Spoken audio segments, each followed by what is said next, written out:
All right. I think we are up and running and good to go for today.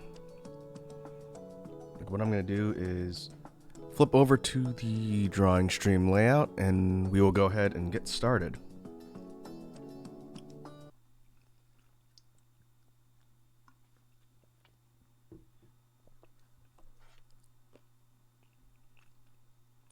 First thing, I'm going to turn on BGM.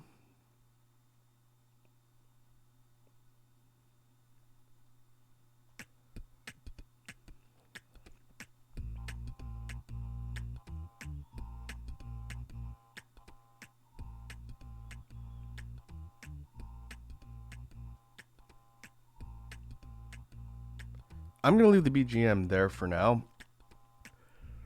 It should be pretty much where the audio levels usually are. The problem with using my BGM tracks is because I recorded them at different times. I equalize the volume differently per batch. I've been trying to be more consistent with the newer ones, but some of the older ones are a little bit softer. But that's okay, we just need it in the back.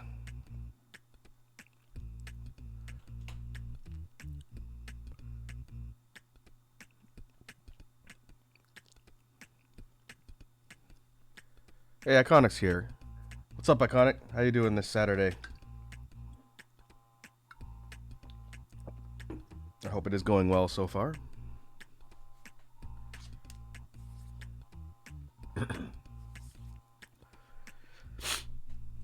One thing to point out, which is new as of today, I've been meaning to update my overlay for the drawing stream.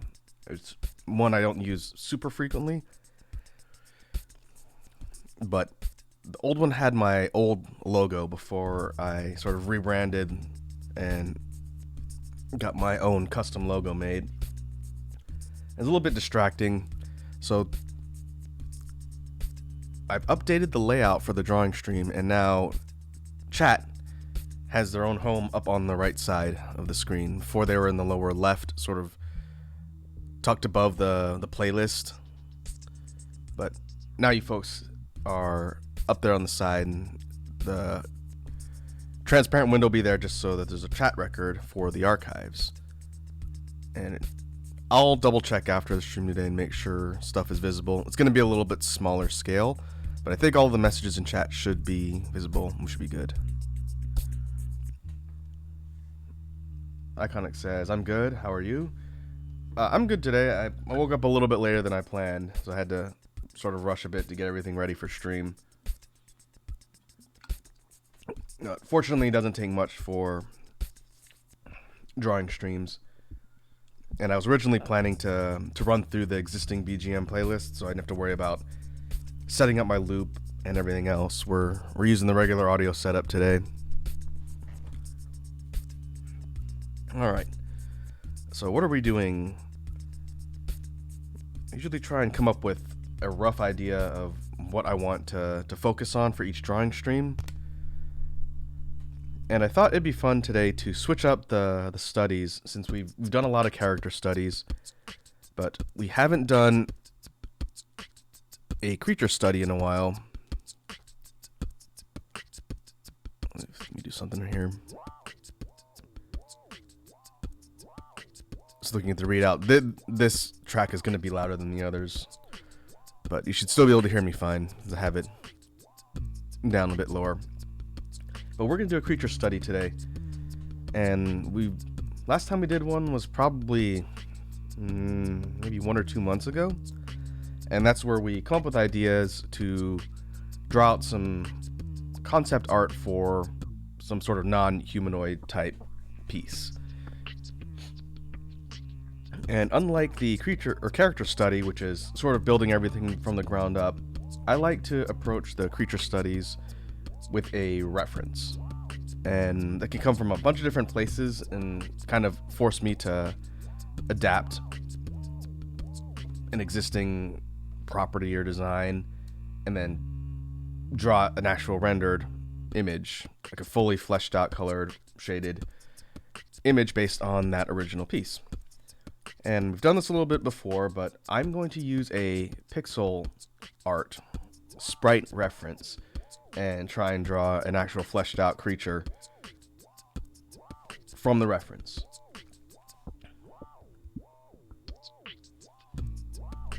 And let's see, we're good on the canvas here. I'll pop the reference here on the main screen and I'll move it around for reference. It's not terribly large, so it won't take up a ton of space. But the reference looks like this. I think I'll put you over here on the left. And this is a sort of bird, almost a cockatrice type character. And I think I mentioned this before on the last stream, but I do design pixel art. I haven't really committed to doing that on stream because it's very kind of tedious and not terribly interesting to watch. But last time I did this, I used one of my pixel sprites as a reference. And we're going to do that again since this particular design has been sitting in the vaults for a while. So this sort of bird creature is going to be something that we turn into a fully fleshed out drawing. And we'll see how long it takes. I see Naked Snake redeemed a hydrate. I will drink some of my lunch, my smoothie here. Also, welcome to the stream, Naked Snake. I hope you're doing well today.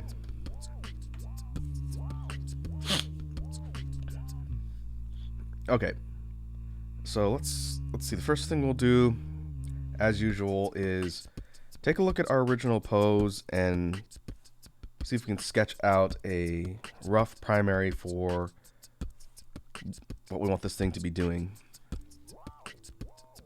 And the reference here is kind of a side profile walking animation. And let's see. We sketch out the basic shapes of Burb here.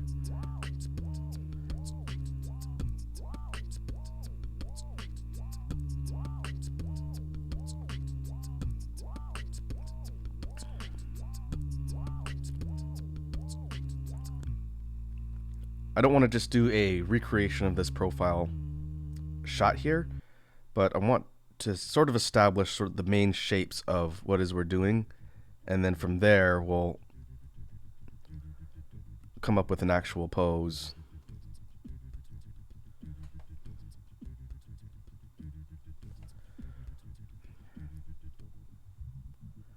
So let's see, we're gonna have legs that look like this.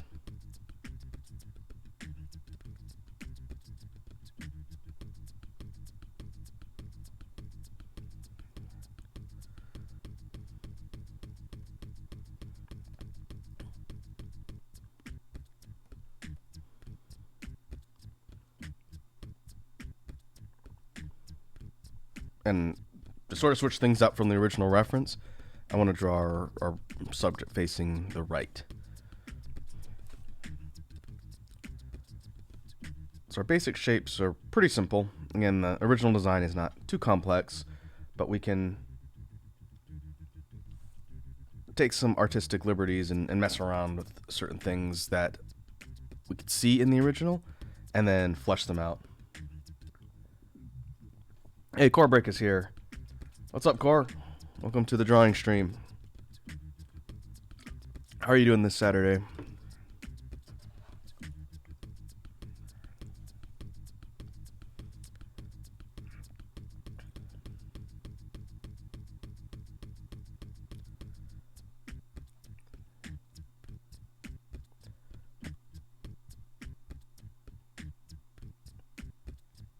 We could go for a more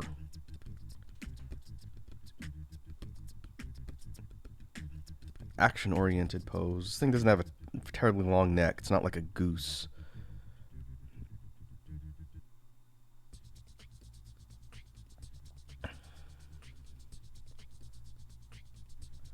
If we did something like this. Now that we have our reference here on the left, our starting basic reference, I'm going to mess around with some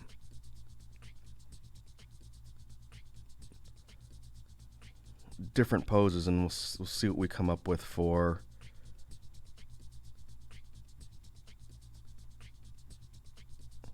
an actual drawing to sketch out.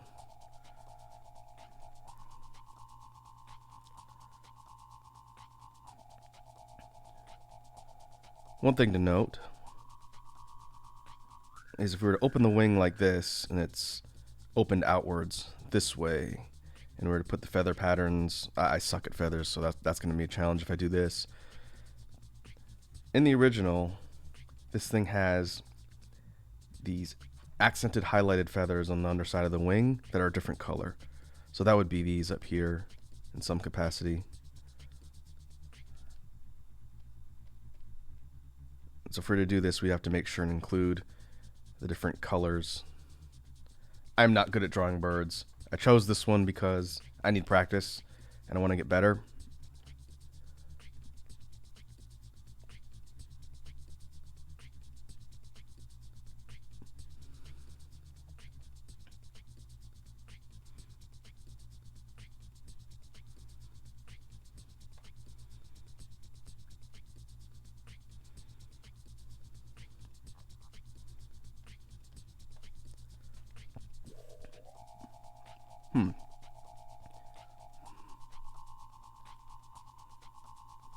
Could do something like this.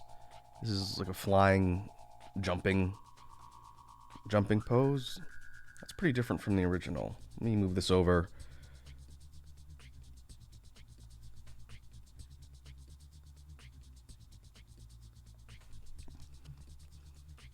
And let me know if the BGM is too loud or too soft. I think it's going to be kind of quiet because of the louder tracks in the playlist. I keep upping it and lowering it. I'm going to leave it at 70% in the player. It means the louder ones might sort of compete with me a little bit for a couple minutes, and then when it switches out, it should be fine. But let me know if I need to tweak anything with the audio.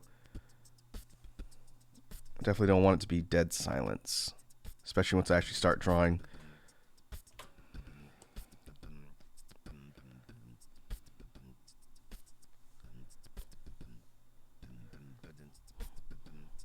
Iconic says, seems fine to me. Okay, well, we'll tweak things on the fly as needed. The playlist that we're running through is the release BGM tracks up till now. So that's the first BGM collection, the Revenant's Beats from Halloween, and Stream Sounds, which came out 2 months ago now. Was it April?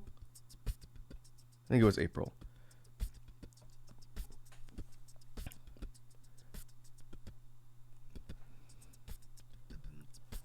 One thing I don't think I've mentioned on stream yet, it'll be sort of a preview announcement for you folks that are here today.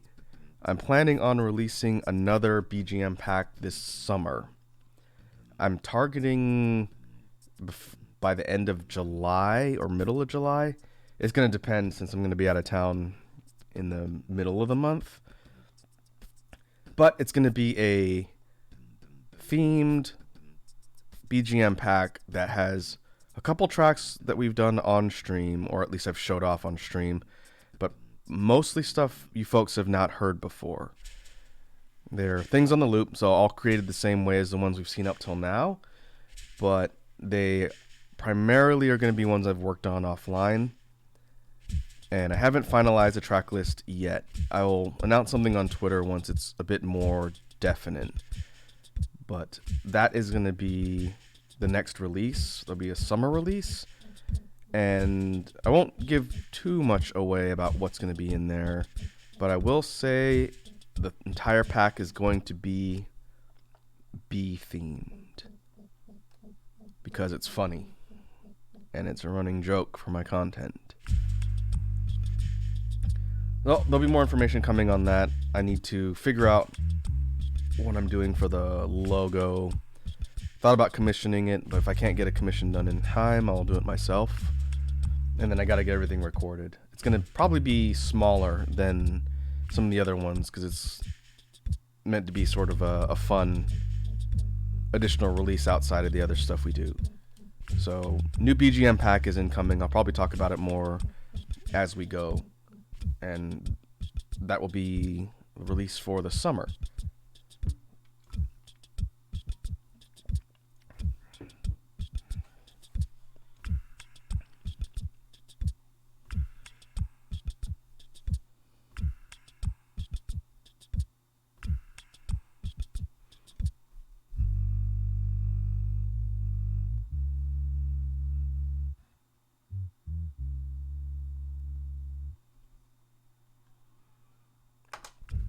All right. So let's see. Let's take our reference.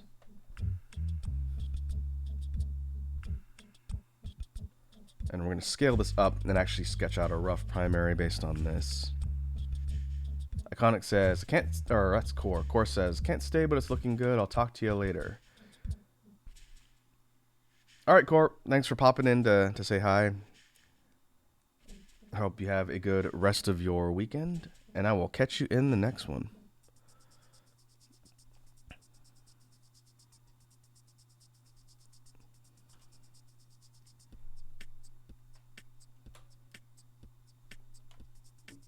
And I kind of redeemed another hydrate. I will drink more smoothie.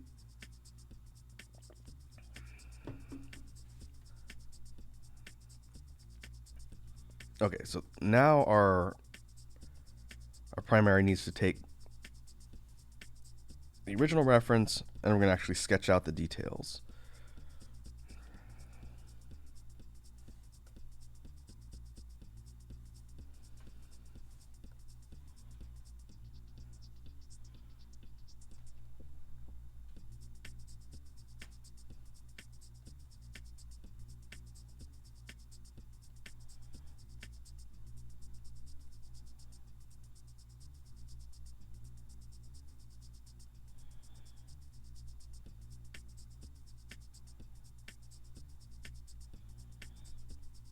And we'll work a bit closer for this, and I'll just have to zoom in and out to see the sprite reference over there on the left.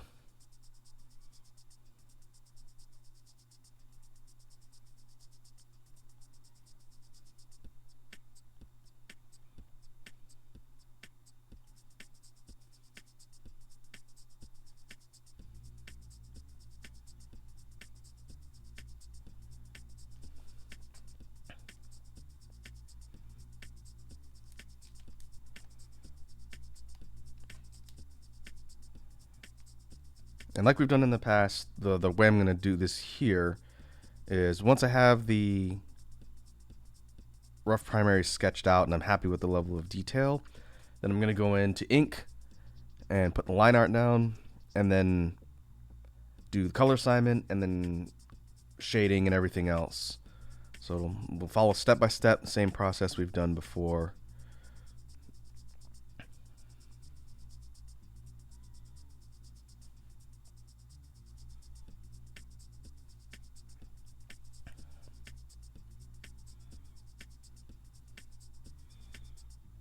And this thing does have these tendril-like appendages that come off of the head and tail.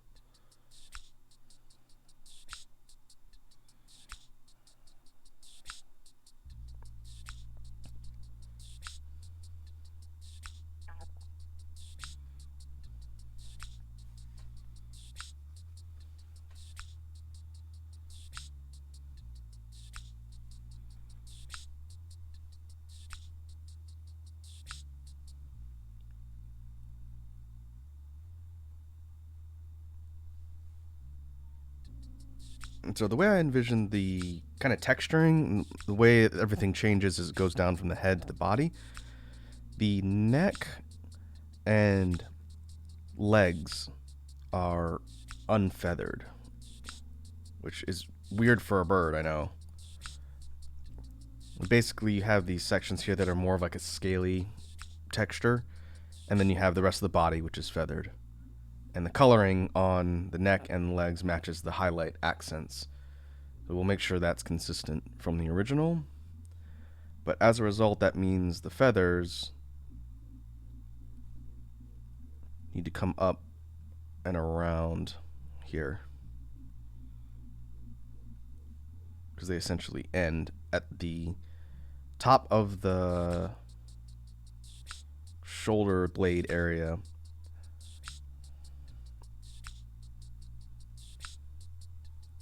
And then another noteworthy feature based on the original is that the feathers on the body, at least the upper body,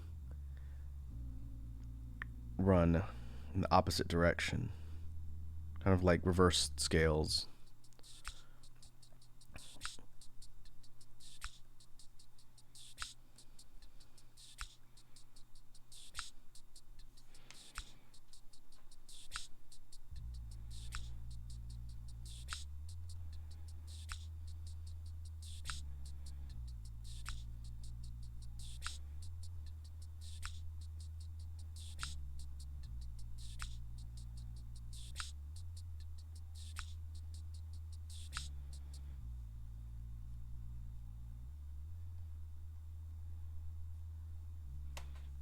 And I don't know how feathers work, so I'm going to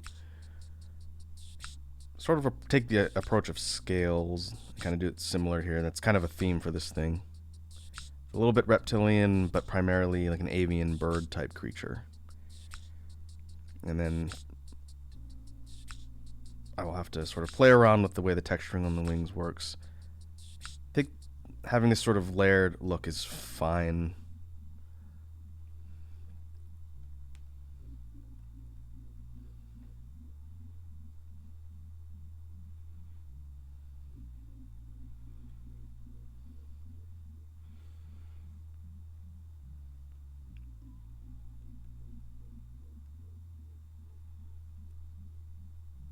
And then, I guess technically, think about the lower body. Feathers do technically change direction for the tail. So do we want to have it sort of have the illusion that there's just a row of plumage, as it were, that goes out?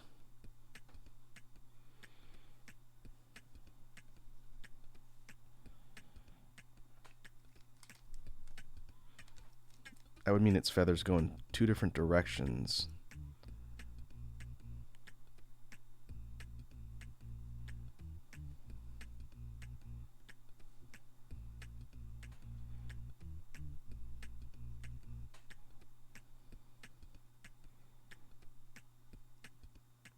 Unless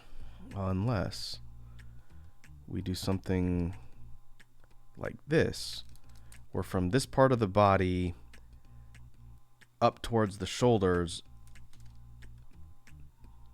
the path of the feathers, let's see if I can explain what I'm trying to do here. The feathers point forward, they're reversed, but instead of going out this way, they're actually curving this way because the patterning goes up and then out towards the wings that way. That might make a little bit more sense from a directional perspective. Let's see if I can fix that. And so instead of it kind of coming out and around, instead it's going to look kind of like a garment where the feathers go up this way and then come around, and this would be the shoulders essentially. The shoulders are at now they're pointing up this way and pointing in that direction.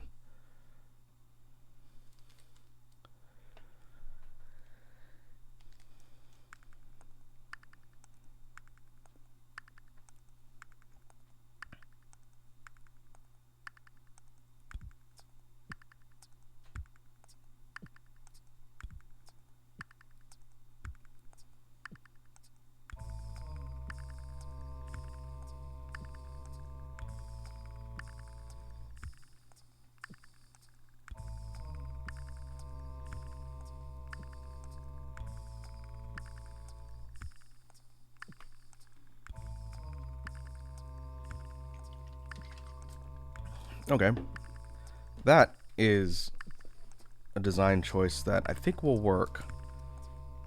can mess around a bit more with the texturing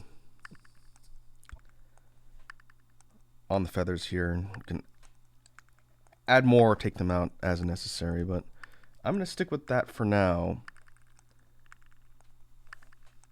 And then we'll see if it needs to be tweaked. Right away, the drawing here is going to have a lot more detail than the original sprite, obviously, because it's being drawn in a larger scale, and I can take whatever liberties I want with the level of detail, which is kind of the fun part of these challenges. To take one format and adapt it into another and add to it while also retaining things that are going to make it recognizable from the original reference. And we've done that on a couple things so far. And I think it's good practice. Iconic says, art's looking great. Thank you. This is, again, just the sketch primary. So once we do this, we can actually go in, tweak details, and actually draw and ink everything to sort of finalize it.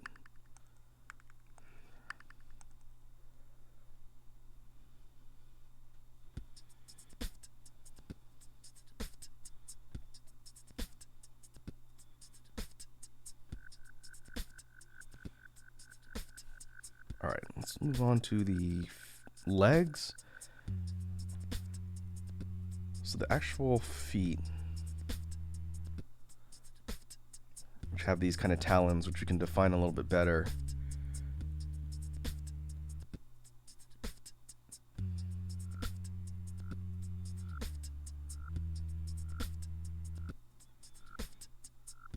These are a different color.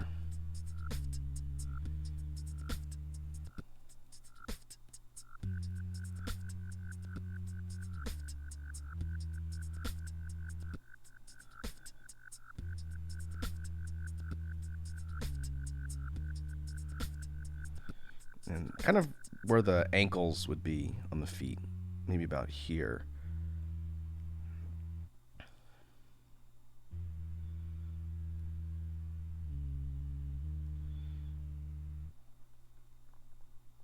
And I do want to give this thing claws or talons. You don't see those in the original, but we definitely want to include those here. That way we can make the nails or claws a different color.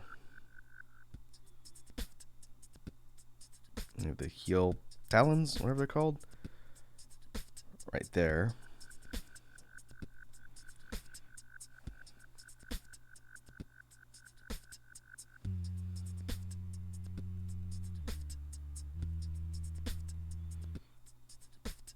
I don't know if I want to go with texturing on the legs. We'll just work on making them a different color and shaded. Thinking more of like a tough skin type look, not necessarily scales since we already have feathers.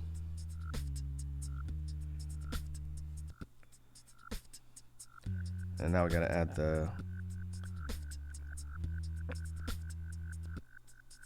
same sort of tendrils on the tail.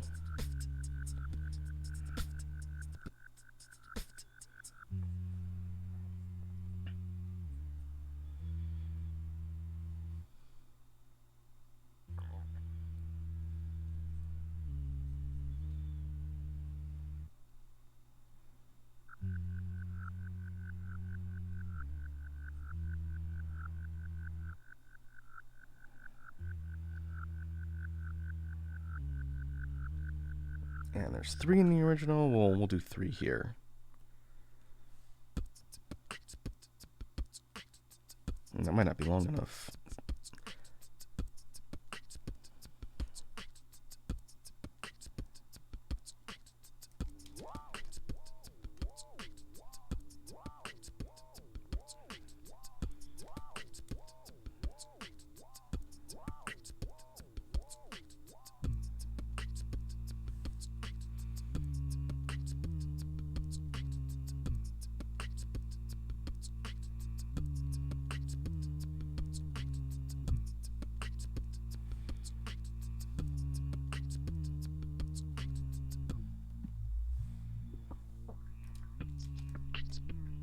Alright, now we can just clean up the wing and make sure we put the different colored highlighted feathers, which will be essentially the wing tips.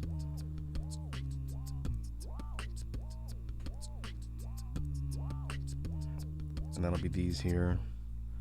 We'll just hatch them a little bit to denote that they're a different color.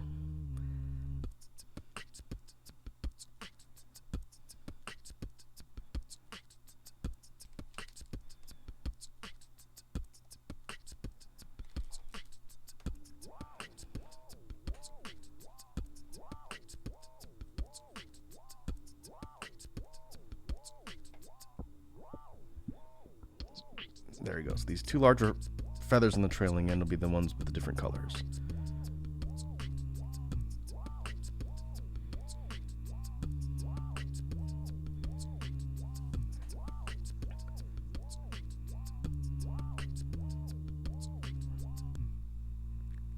And I guess we should add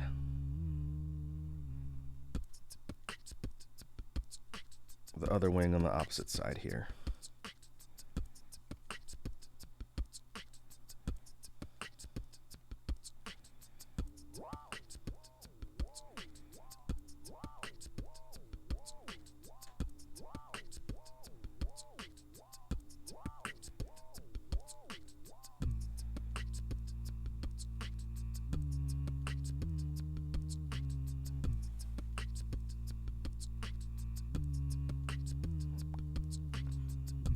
I can either do sort of a similar pattern of feathers, or I could take this entire thing and just make it a dark shade to show that it's in the background.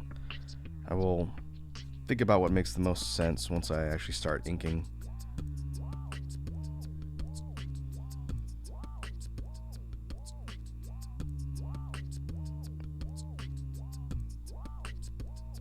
Maybe we can do this. I'll sort of hash the whole thing, just so I remind myself when I start doing the line work that this is supposed to be the opposite wing.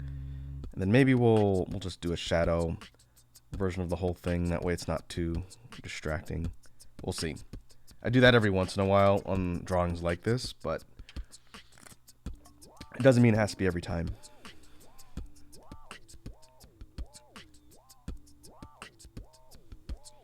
Alright, so let's slide you over here and line this up with our reference here.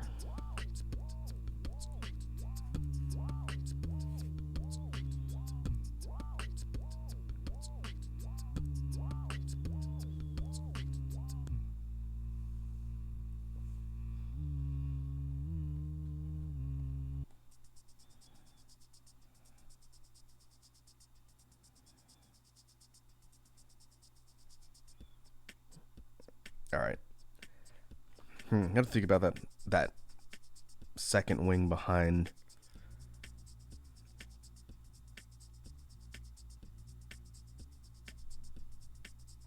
What I'll probably do, don't know exactly what I'm going to do with that yet. I'll definitely ink that last. And then, yeah, I'll have to think about that once I actually put the line art down. We'll see how it looks.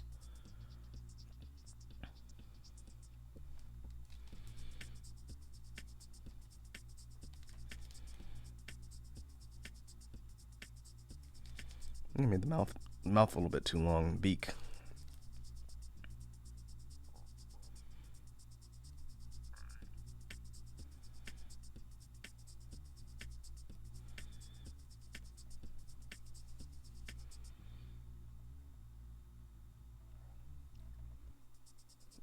But I think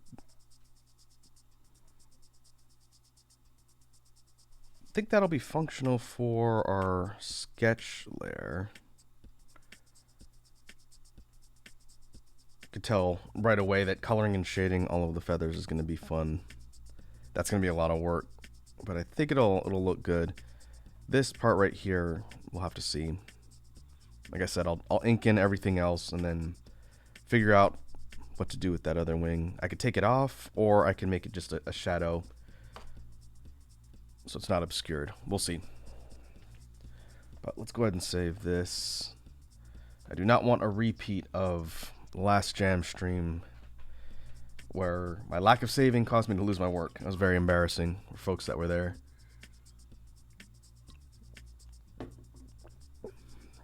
But we can do this. We'll drop transparency down here. We'll leave the reference on the left. It's not necessarily in the way. Create a new vector layer, and now I'm going to start inking in the line art.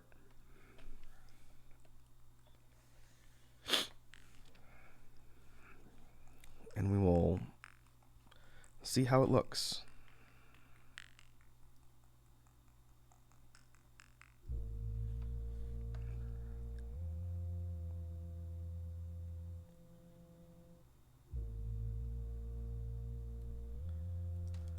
While I'm doing this, since there's not a whole lot to discuss from a procedural standpoint, it's just me lining over the stuff that we've already done.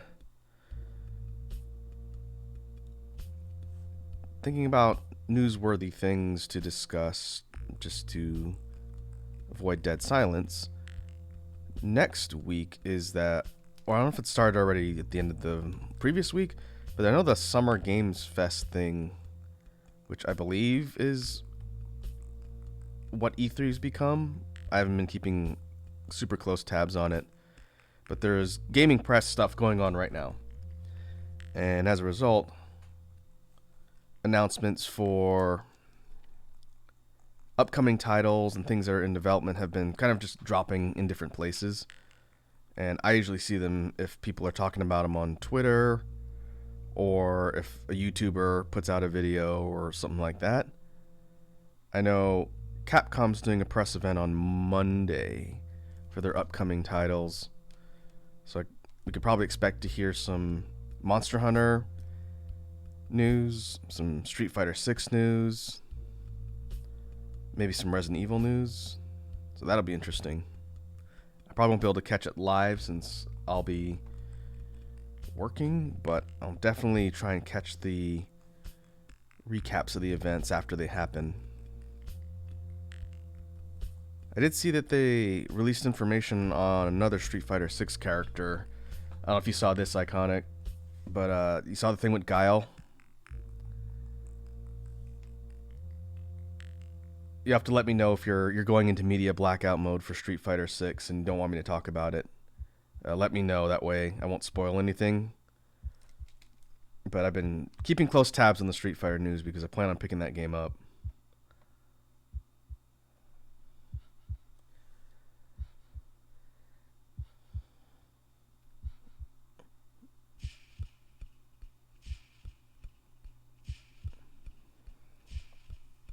Iconic says, yeah, Guile look cool. Okay, Iconic says, I saw the leaks. I'm hype. Yeah, it's interesting. Like that one giant woman character that I think is new. Sounds interesting. I guess we'll see who else gets put into the roster and if there's any like crossover guest characters. Now, I know you're a fighting game dude, Iconic, but did you play 5? Street Fighter 5? That's one I skipped because it was kind of platform locked for a long time. And by the time it was more accessible, I would have had to do a lot of work to fight the community. But if you played 5, who'd you main? Because the last one I played seriously was 4. A long time ago. I always like asking people who their fighting game mains are in different series.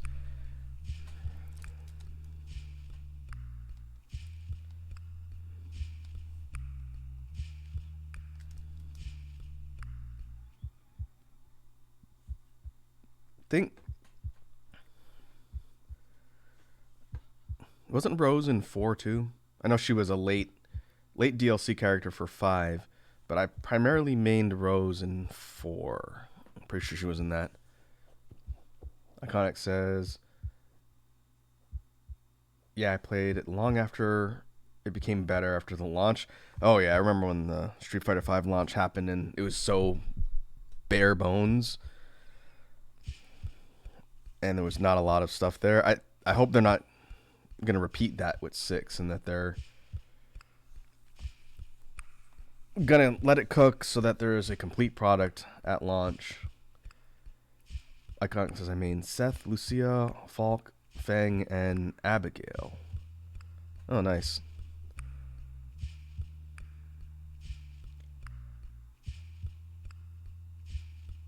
Iconic also says, I like Nikali, but mans just don't get wins. He's kind of a cool character.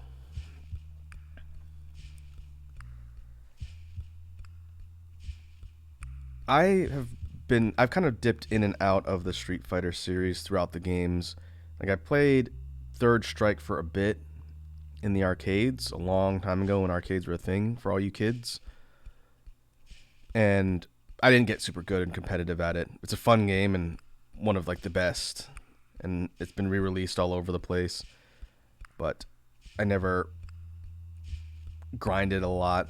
I just like to play it and then get smoked by pros in the scene. But I would like to see Necro from Street Fighter 3 come back. That character could do a lot of fun stuff. He was primarily the character I played Necro in 12.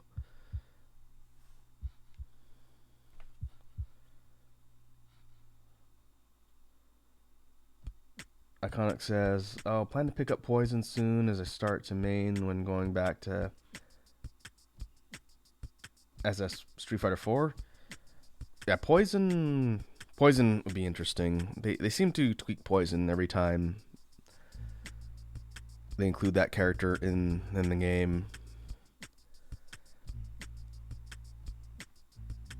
And with every subsequent release where they include Poison, more people who've never seen the character before are very confused as to what that character's deal is.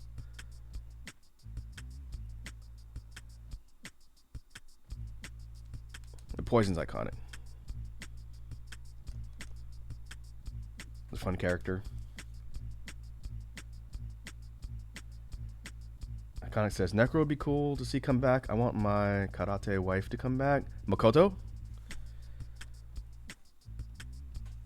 Miss I Will Punch You Into Space. She was in 4, right? Was she in 5? I know very little about 5, so if I get things wrong with 5, you have to forgive me, because I didn't play it.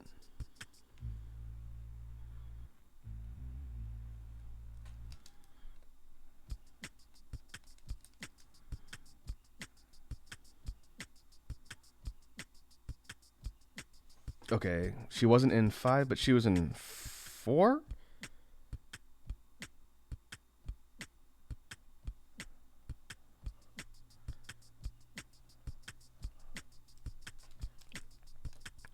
Yeah, it's probably been almost a decade since I played 4, so that one's even further back in my memory.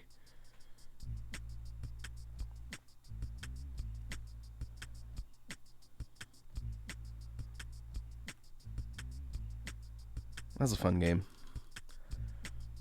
And I'm curious to see if we'll get more release info. I don't know if there's a hard release date on the Capcom Fighting Collection. That's supposed to be out in the summer, right? I can't remember if the original announcement for that said when it was coming out, but I could have sworn it was summer. I was talking about that on stream a couple days ago, and I will definitely be keeping an eye out for that, especially if it's coming out on PC.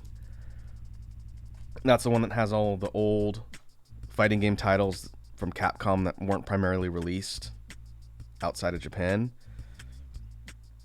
So things like Red Earth, a whole ton, maybe not all of them, but majority of the Darkstalkers games that weren't released, Cyberbots, a whole bunch of stuff from the library is being put into one collection.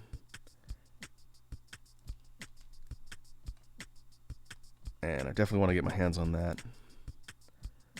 Still hoping that Darkstalkers isn't completely dead, but it's probably dead, since it only ever gets re-released.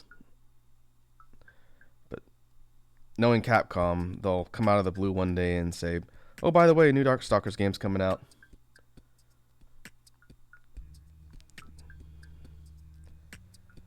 Iconic says, Steam says it's coming this month. Oh, okay. I'll have to keep an eye on that. I'm sure we can get some people together to play some matches for that. I think I gotta go look and see if they've announced when the rollback net code for Ultimax on Steam is getting patched in. I don't think that's happened yet. I do want to continue to try and get a Fight Club night going with some of the crew and people I know. But it'll be easier to do that once it actually runs a little bit better.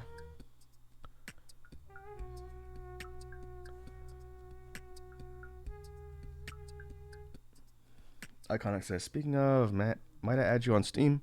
Yeah, that's fine. Are you friends with Wazi?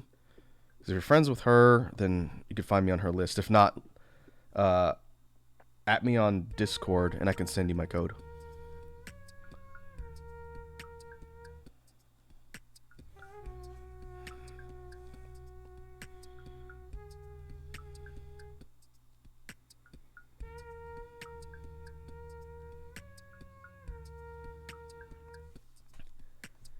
Icon says, friends with Bits. Does he got you? Yeah, I'm friends with Bits too. You could find me on their list as well.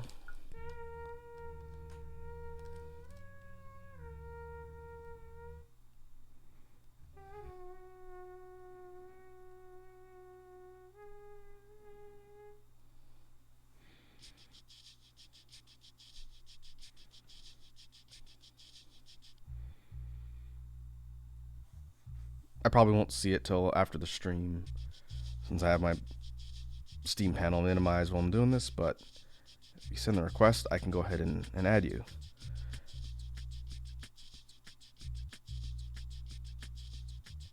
I still plan on doing a fighting game month of content before the summer's over. I am tentatively thinking August. Because July is tough. I'm going to be out of town for a little bit, middle of the month. But we shall see. There's so much in fighting games I want to cover that I haven't played, and stuff that I have played that I want to get back to. I wish I had time to grind and practice in all the fighting games I play. And there's so many that I just haven't even tried out yet or talked about. I still have to try Melty Blood Type Lumina. I do want to try out the new King of Fighters at some point. I'm pretty garbage at those games, though. There's a lot in Guilty Gear Strive that I haven't seen. New DLC characters. New stuff with Skullgirls, especially with their character pass being announced. I haven't talked about them's fighting herds on the channel yet. Haven't talked about Killer Instinct on the channel yet. Multiverses is coming out next month, I think. So much in fighting games. It's really a great time to be a fighting game fan. There's a lot out there.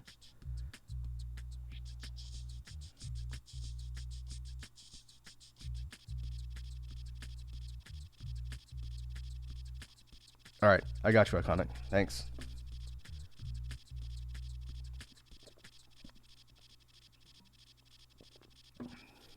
I'm not online on Steam super often, especially since I stream frequently, but either there or on Discord. Feel free to get at me.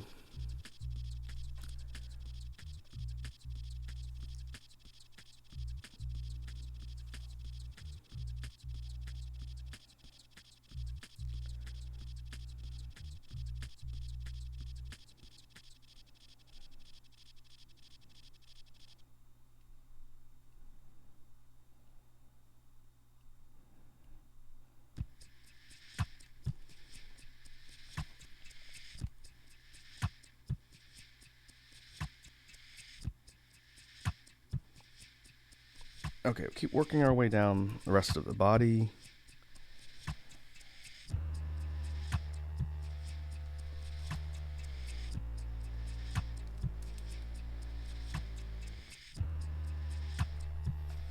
And then we'll get to the limbs.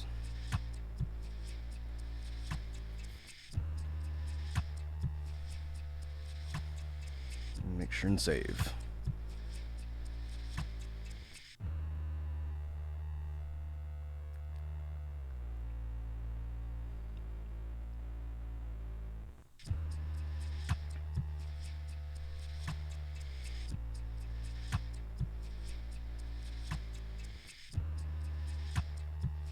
It's funny, I talk about all the fighting game stuff that I've got tabs on that I want to make sure I play and get into, but the actual reality is once Monster Hunter Sunbreak comes out at the end of this month, I'm going to be doing primarily nothing but that for a very long time.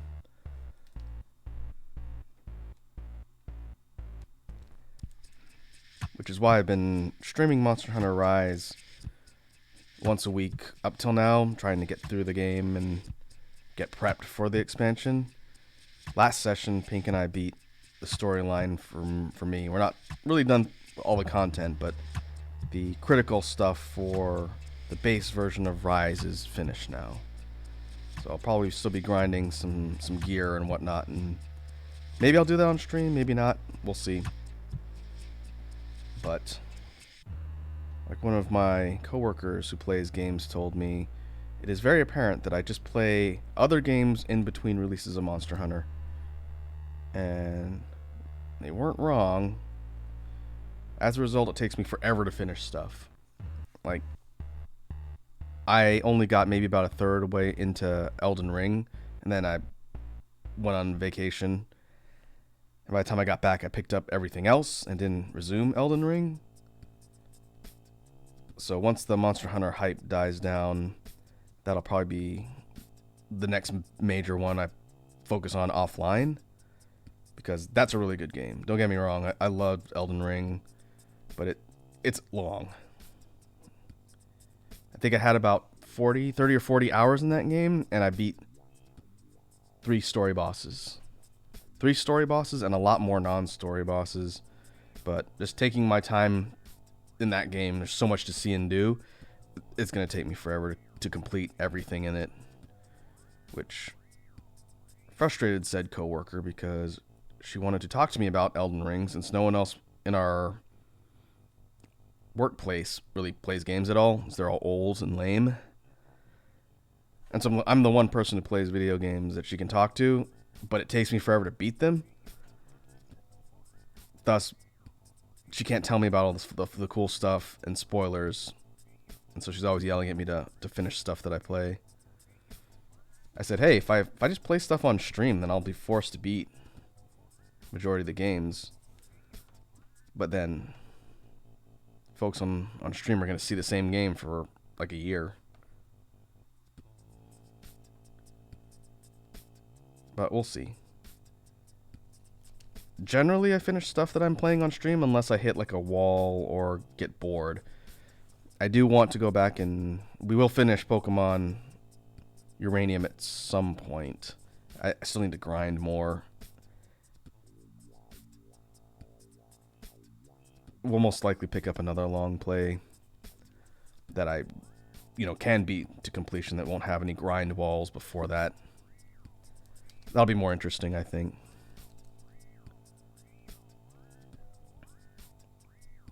I've been talking a little bit about some older games that I want to play through on stream for you folks. One of which is the Blaster Master Zero series. That will most likely be the next series of games I play through. I've played 1 and 2 before. It's been a while. And 3 came out last summer, and I didn't even know about it. But those are really good games. I think it'd be fun to show that off on stream for you folks, since the original Blaster Master on NES is my favorite NES game. Iconic says, you actually finish things? I start things and start other things, so on and so forth. Oh yeah, I'm terrible at finishing things. I try, especially if I'm doing them on stream with people. For, the sake of folks following the playthroughs. So I don't like to leave things hanging. When Let's Players, not necessarily streamers, but when Let's Players start something and don't finish it, I think it's kind of annoying. So I try not to do that. A couple of the long plays we were working on, I haven't finished. One being Pokemon, the other being Nocturne. And that's primarily because I started on the wrong mode in Nocturne, which was really discouraging once I learned that. It meant the folks on stream weren't going to see a lot of the really fun content because of the mode I started on. And I didn't want to start over because I was already probably 30 hours into the game at that point. But that was back on YouTube. I kind of chalked it up to a fresh start here on Twitch. But we'll see. There's a lot of stuff I want to play on stream. I'm going to do Devil May Cry 5 so I can actually play through that game. Maybe we'll do Killer 7 at some point on PC. That's also one of my favorite games. And I got a lot to say about Killer 7. We'll see.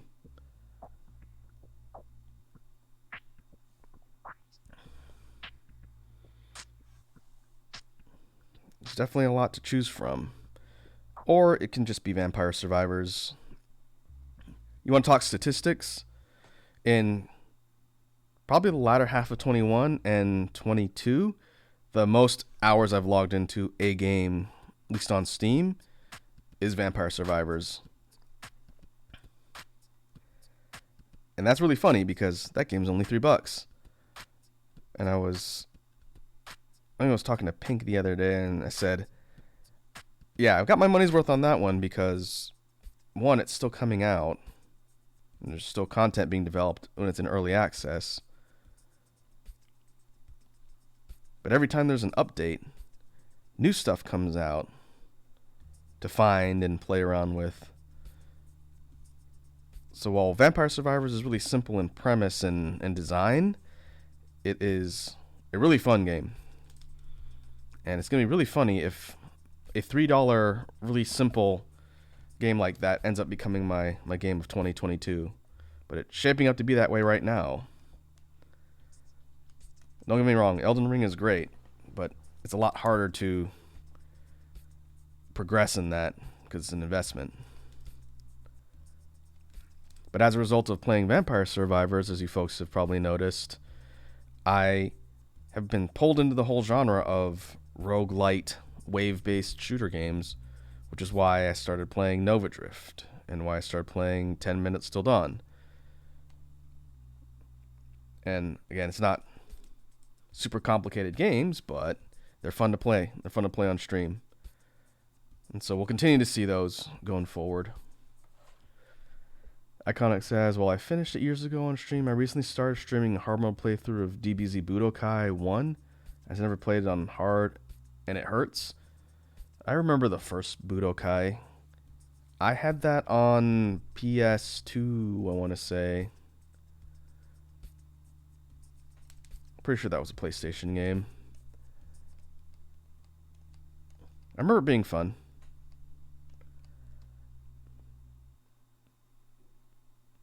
I don't know if they consider that a legit fighting game, because it's kind of, a whole bunch of different things. But I remember it being pretty fun. Another game I missed the boat on just because I didn't have time to get into it and I really wanted to was Dragon Ball FighterZ. It was out on the PlayStation consoles and I didn't have a PS4 during the heyday of that game. And so I couldn't really get on board, and it took a while for the Steam version, I think, to really be up to par. So that's a little bit disappointing. Because that game looks fun, and it's super fun to watch. Iconic says, it is strangely censored on PS2 version, funny enough. That makes sense. The censoring on releases outside Japan for a lot of series are weird. Between that and like the licensing for voice acting, if they dubbed it in English versus just subtitled, because different companies own the rights to releasing stuff like in the States outside of Japan, it always makes things weird when there's a game. And so you might get stuff like different voice actors, or like Iconic is saying, different censored parts of the content.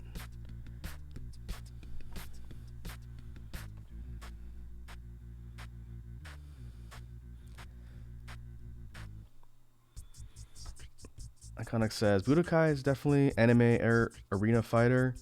One of the better ones, especially Budokai 3. Which one is Tenkaichi? I think I played that one. I don't know if I borrowed it or bought it, or someone I knew had it.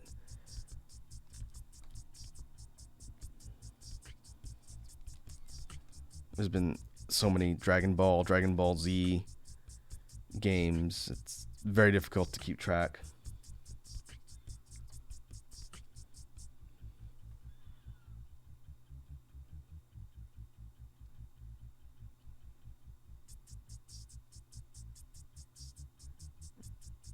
All right, let's take a look at the drawing so far.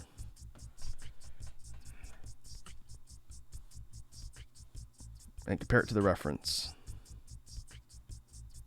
Make sure we didn't miss any critical items. Iconic says, Budokai Tenkaichi was after Budokai. That's the one with many more characters and more flying. Okay. I might have played the first and second one then. Again, I can't remember because it's been so long.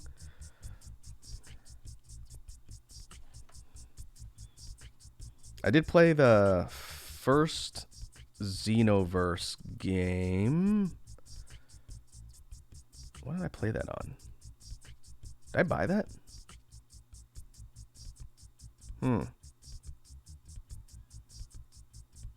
I know I played it, but where? Couldn't have been on PS4 because I own like 2 PS4 games. Unless I bought it digitally. I honestly don't remember. The problem with some of those more open-ended games is there's a lot to do, and I never complete them. All right, I'm going to go through and touch up the line art while we're talking here.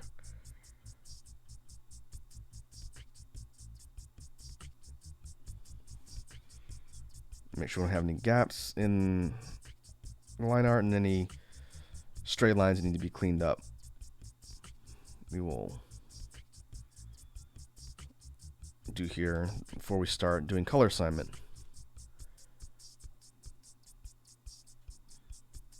Iconic says, yes, Xenoverse 1, the game where Super Saiyan 3 Goku could spam spirit bombs. That was one where you create your own character, right? With all the time travel and different like alternate timelines and realities.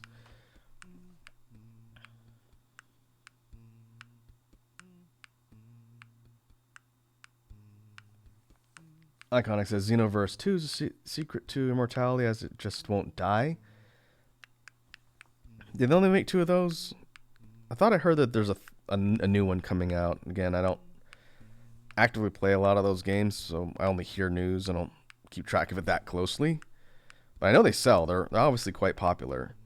And Xenoverse's whole hook was that you create your own OC, right? You choose like a race, and then you help Trunks go through time and fix timelines, and there's like alternate versions of events that play out, something like that.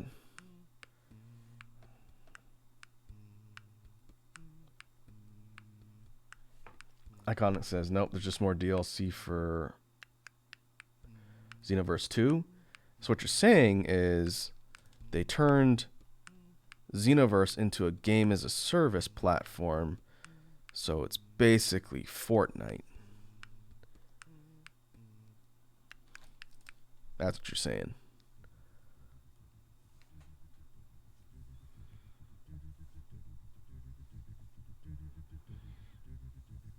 I suppose with the newer franchises like Super and all sorts of other stuff, I need to go watch Super yet. I have not had time. But they could continue to add stuff forever and not have to release a new game.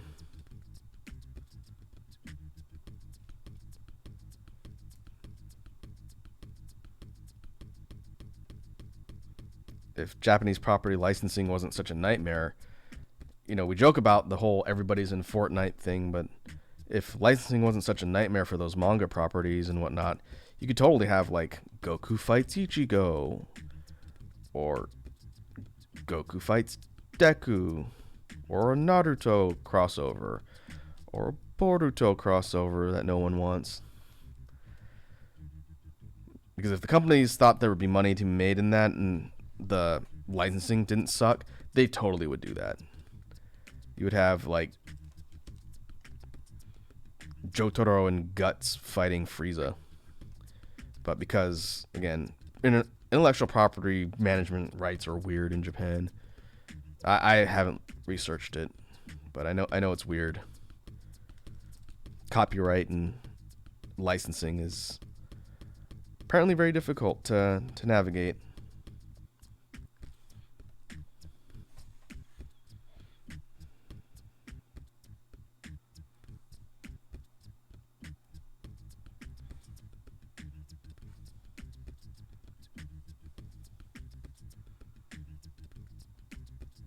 All right, let's see.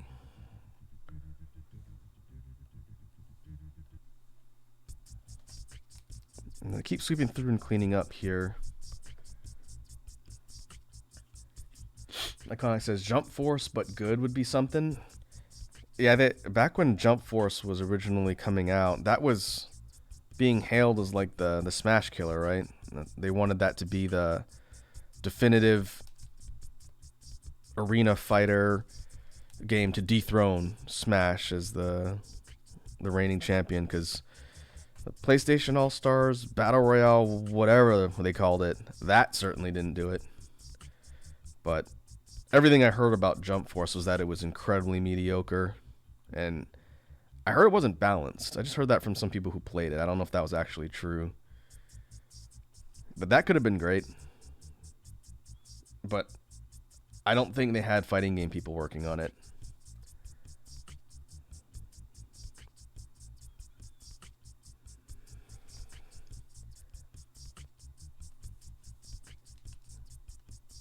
Iconic says Xenoverse was the second game to let you make your own OC.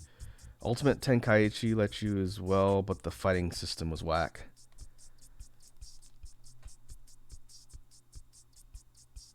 You ever play the old, it was like Super Famicom, I think, DBZ fighting games, the sprite-based ones where you see a lot of like the Mugen and Salty Bet entries are taken from the older games. I don't remember what they're called. They have like lengthy Japanese subtitle names that I don't remember.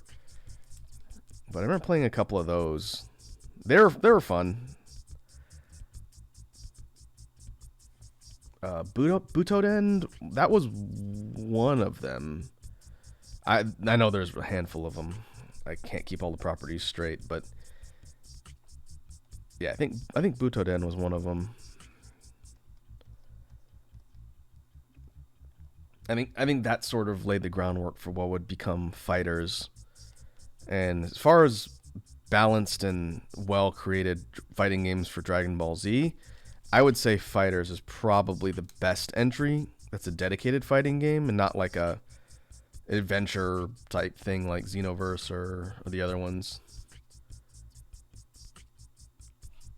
Iconic says no, but I did have a plug and play that was sort of like Butoden.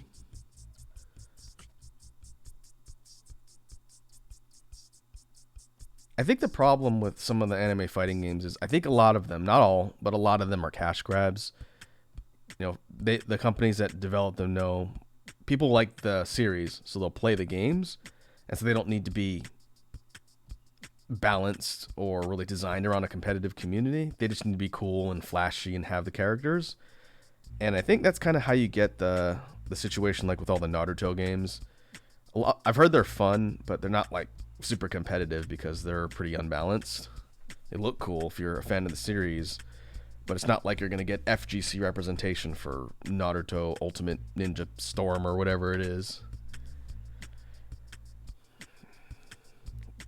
Which is a shame, but at the end of the day, I think it's primarily about capitalizing on the brand versus something like, you know, the Multiverses game, which is designed by fight game people, the Nickelodeon All-Star Brawl, which is designed by fighting game people. Iconic says, yeah, very true. My Hero game is a good example of a cash grab. And, you know, that's fine. You know, you could play those games casually and just have fun messing around. But if you're like a competitive fighting game player, then it kind of sucks that it's not really built into the premise of some titles.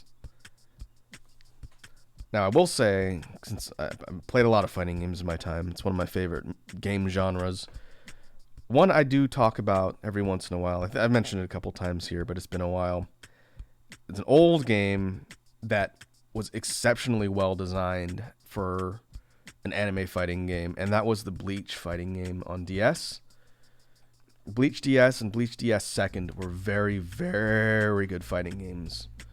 And Bleach DS Second is one of my favorites, probably in the top 10 or 15 of my all-time favorite titles. And I don't know anybody aside from a couple of my friends who played the second one. We all imported it because we didn't want to wait for them to localize it. The second one was called Dark Bleach Second Dark Soul or something like that. Dark Souls, maybe it was called Dark Souls. That'd be funny. But those games are awesome. They're so fun and they're very well designed too. I forget which company, I'd have to look it up, which company made them, but they play kind of similar to Guilty Gear. They're two-dimensional. They're multi-layer. You have like a foreground and background, kind of like Fatal Fury. But fast combo based. You had like Marvel vs. Capcom super inputs, and you had the ability to flash step. It was a dedicated button where you could dash, and your characters would do like these quick dashes. You could do them in different directions, and do all sorts of combo chains and whatnot. It was very, very cool. And you could play online. You could just connect to Wi-Fi and you could play against people online for free. This is before there was a mobile Nintendo service. But yeah, my friends and I played a ton of the Bleach DS fighting games. Iconic says, oh yeah, I heard good things about those. I think the problem with trying to play them on an emulator is you would need a dedicated 2DS emulator, and there's like this card system you could use that you use the second screen for, or you could do quick supers with like a one-touch input. It's really not necessary. If you're a standard fighting game player, you don't even need to use the cards. In fact, I think you could just turn them off when you're playing matches with people. Yeah, I haven't messed around with DS emulators. If I ever do, and I can get that working, maybe I'll show that off on stream sometime. I probably put at least 100 hours into the second one.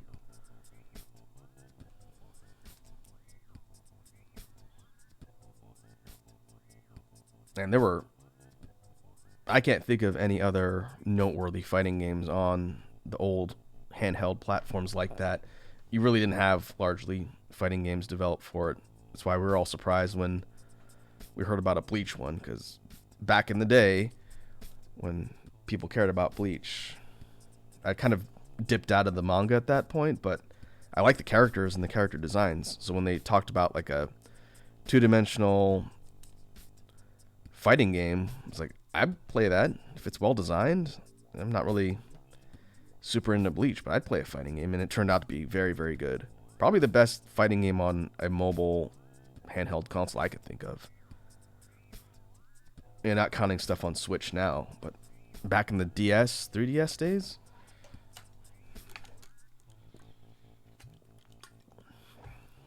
I don't know. We'll have to see. Especially if I do fighting game month.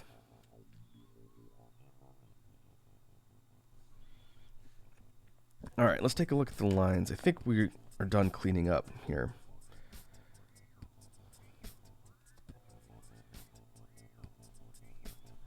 Now we can go and work on color assignment.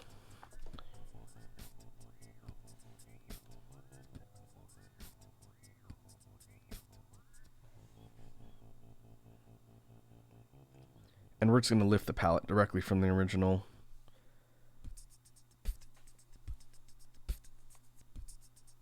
And since I did this in vector for the line art, I should be able to just do direct color fills. And as long as there's no missing parts here, then I don't have to worry about, yeah, that'll work fine.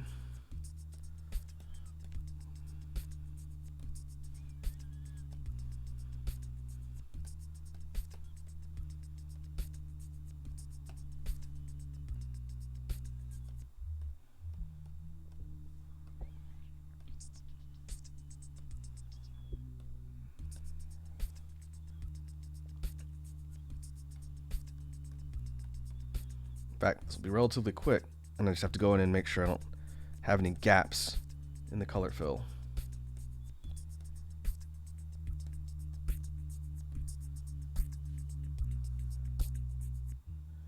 I see iconic redeemed save reminder. I will save my work. Thank you for the reminder.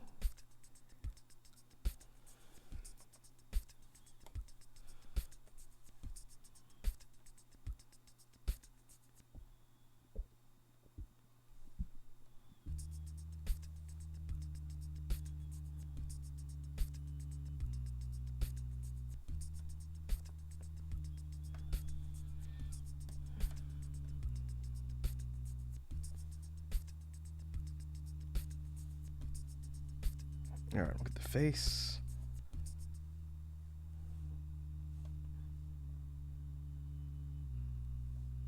Look at the beak.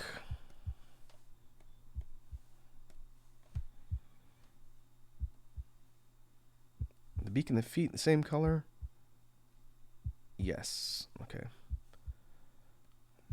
That makes it easy.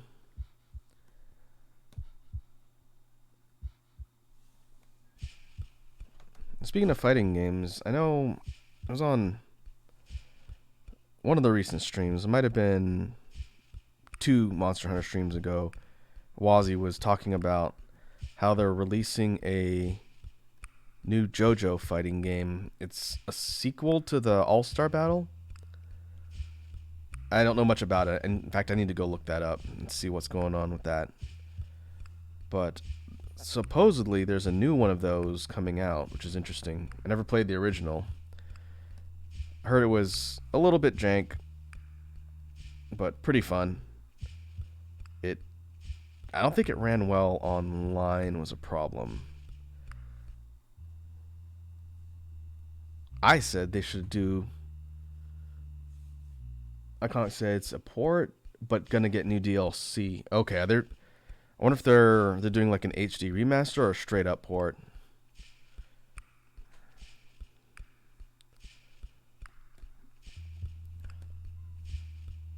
It's kind of like an enhanced port with DLC. I see.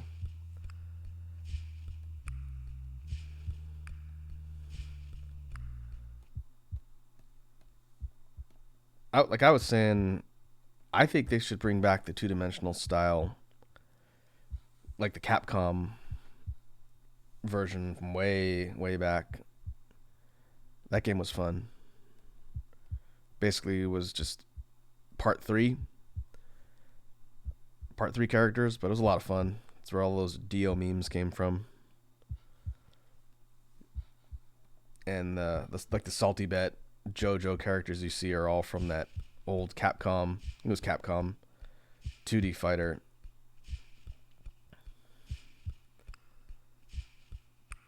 All right. Let me get the eye.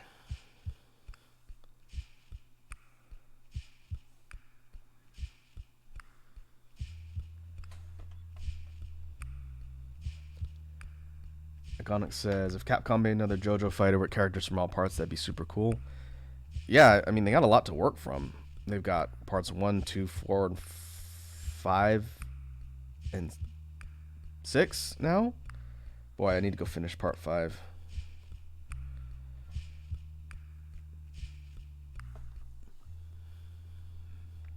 But yeah, they could pull together a whole slew of characters from different parts. I think that game lends itself better to a 2D fighter as opposed to 3D, but you could show off more from a graphical and visual standpoint in 3D. You can make it flashier. I think that's why they did it.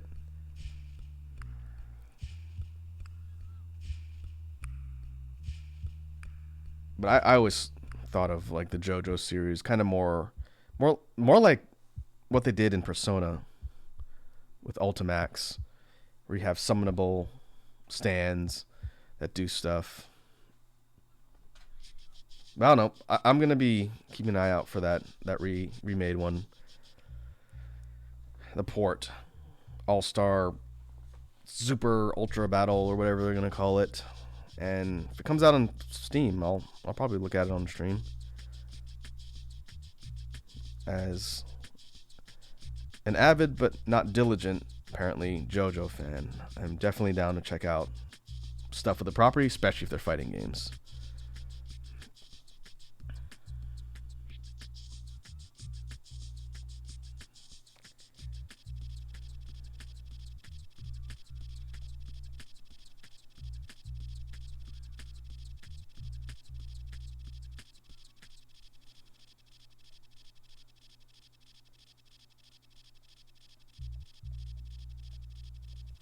Iconic says you can wishlist it on Steam. Okay, I'll have to go look.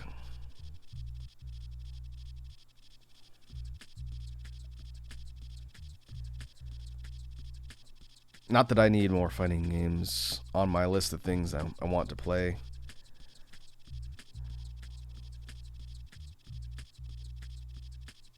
But what's one more, right?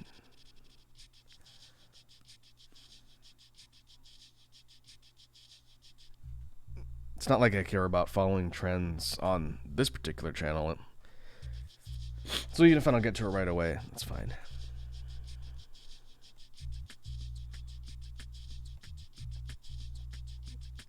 If I cared about chasing trends, you guys would see nothing but Elden Ring. That's not the type of game I've wanted to play on stream. Since I play them very slowly, like I mentioned, I think it would frustrate people to watch me play a game like that, because not a lot would happen.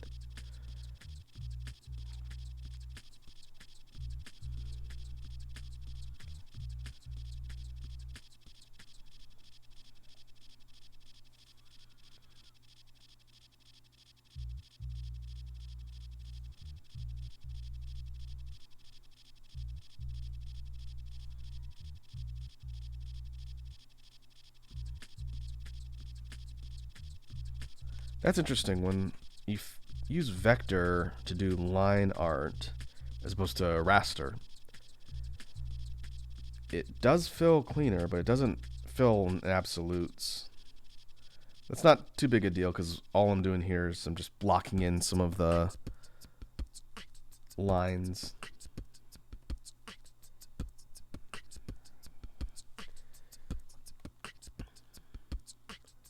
Iconic says they're really creative with the roster, with heritage for the future, the way they stretched. Anubis made Rubber Soul a weird but cool clone character. Was whack and hype. Yeah, again, that original fighting game was just part 3. The ability to make creative things across all the parts, I think, would give them tons and tons of options. You could even have stuff from, like, it's not necessarily stand-based, but you could have Cars and Wamu or Wham from part 2. You could have the Pillar Men as characters in a fighting game. That would be dope.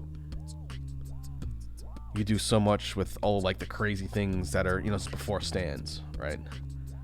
Part 1, I don't think would be as interesting, but you take some of the part 2 characters and put them into like a 2D fighting game. Yeah, that would be pretty cool.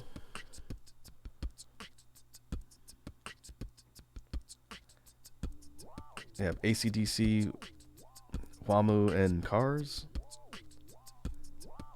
Yeah, that would be dope. You could have Caesar, Lisa. Lisa, who essentially just inspired Rose in Street Fighter. I don't know if it's documented somewhere, but it's very, very clear.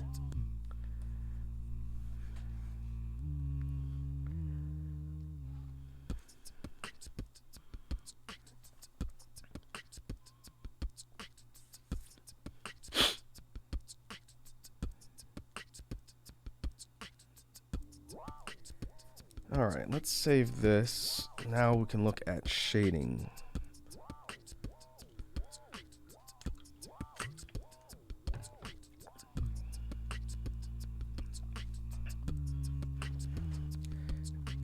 You know what would be cool?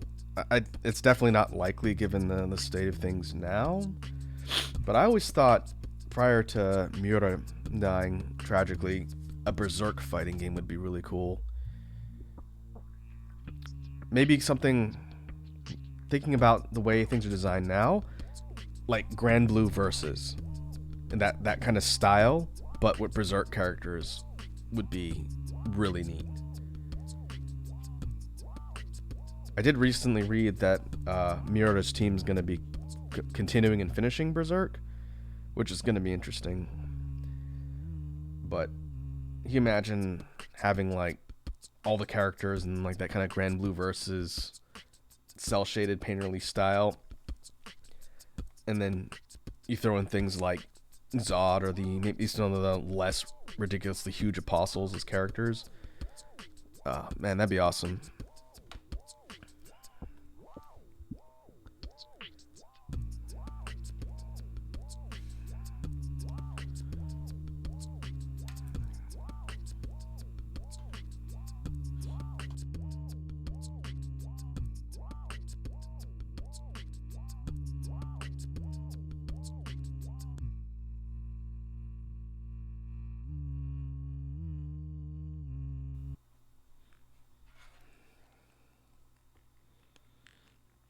Iconic says Berserk as a fighter would be cool, and you could definitely make Guts and Griffith have two characters. Oh yeah, you would have like, well, you could have several different versions of Guts. You could have old era young Guts. You could have Golden Age Guts, and you can have like Berserk mode, Berserker armor Guts. Obviously, you can have old young Griffith. You have God Hand Femto Griffith. Iconic says Monster Zod or regular Zod 2, Monster Zod be install. Yeah, I think it would be regular Zod, and then his super he goes into like beast mode. You could have a whole bunch of the later Millennium era Band of the Hawk Knights in like regular or monster form versions. There's a lot they could do there. It'd be kind of challenging to design a game around that, but you totally could.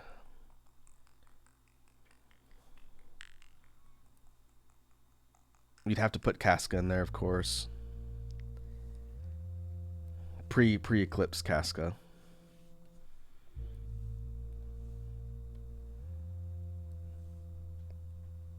On topic, I just got notification a couple days ago that the latest volume of the collection, Ultimate Collection for Berserk, is going to be shipping soon.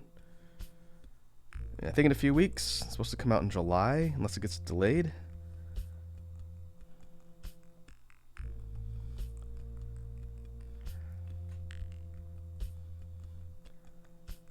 Yeah, I need to go and order the ones scheduled for the fall. It's like every couple months they're releasing a new volume of the Ultimate Collection.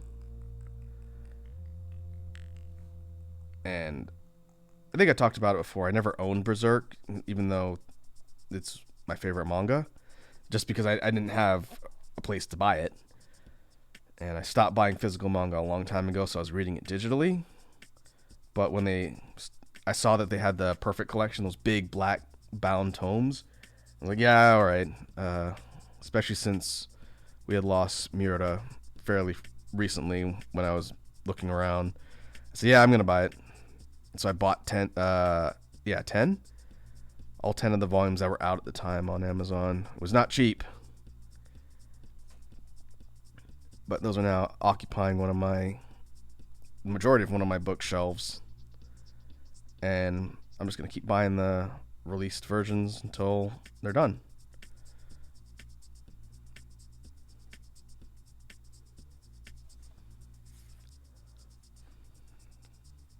Oh boy, the shedding on the feathers is going to be a pain. I can see it already. But what we're doing here is same strategy as all the other pieces, where we do a rough shade of everything, and then I'll go in there and then clean up the edges as sort of the final sweep. And this is probably going to take up majority of the time. There's just so many pieces to shade.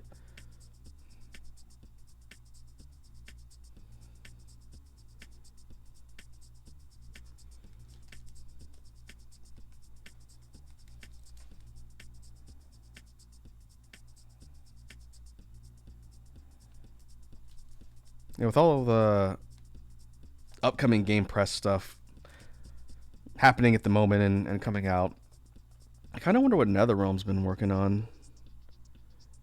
I don't know what their next fighting game project's going to be, since they've been done with MK11 for a while. And I figure if they were doing another Injustice game, they would have announced something by now.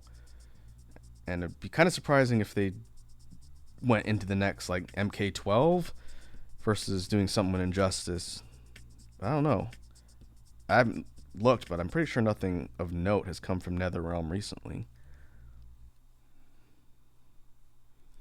I wonder what their next project's going to be. Maybe we'll see an announcement at the current string of events, since it's been so quiet. I don't know what Boone's doing over there. You know he's working on something. It's just a matter of what. I really liked MK11. MKX or 10 and 11 were really good games. I sucked at them, and I gave it a good go of trying to get in the competitive side, but I got distracted and there were other things I wanted to play. But those are good games. I'd say 9, 10, and 11 solid entries after a big slew of pretty mediocre Mortal Kombat titles on the older PC, or not PC, other console gens.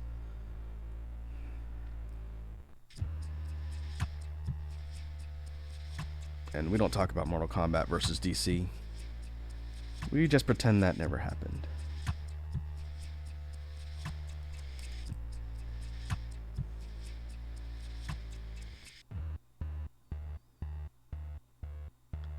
Iconic says, still sad there was no MK rep in Smash.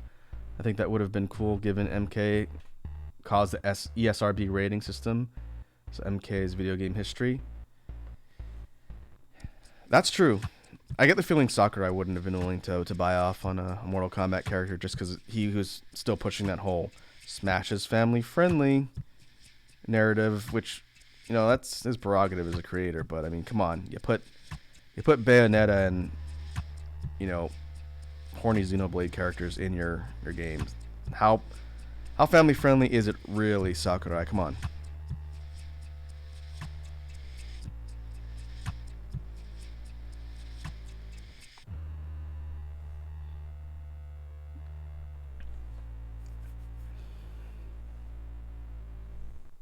Connor says, yeah, MKX and 11 were fun. I really liked the crossover guest characters in X. They were fine in 11, but they didn't hook me quite as much. Alien and Predator from X were really fun. I always tell people those are some of my favorite characters to come out, just because they played so different, and you could do a lot of fun stuff. And it's a big fan of both of those franchises. Being able to play as a Xenomorph and a Yautja was really fun.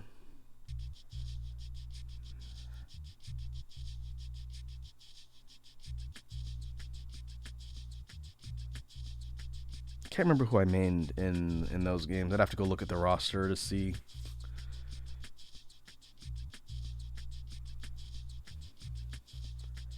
Iconic says I mained Leatherface. Nice.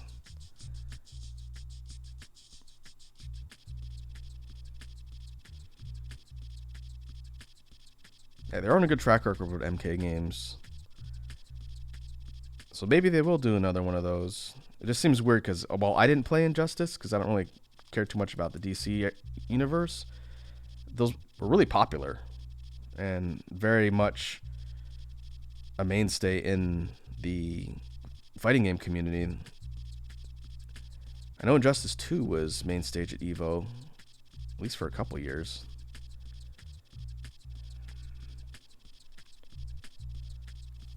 I think Sonic Fox played Injustice. I think. I haven't followed that dude in a while.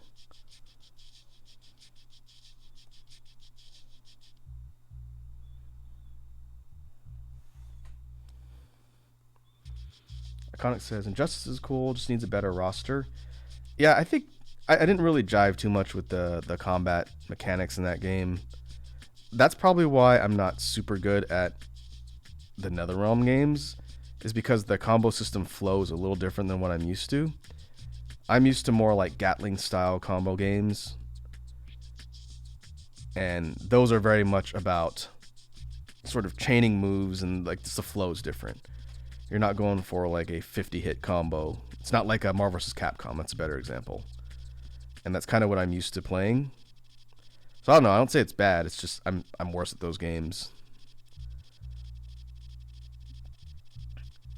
And it could also be that I really like Killer Instinct.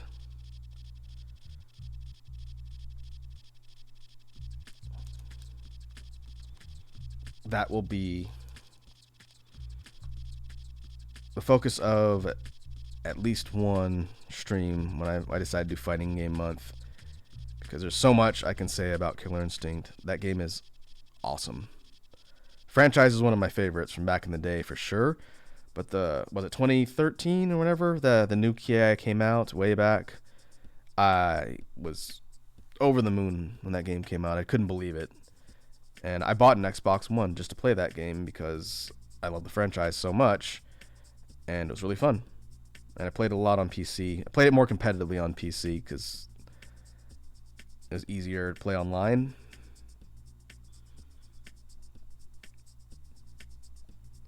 But yeah, that game still has a pretty thriving and alive community. It's mostly people that are really stupid good, so if I play KI online now, I'm going to get smoked, but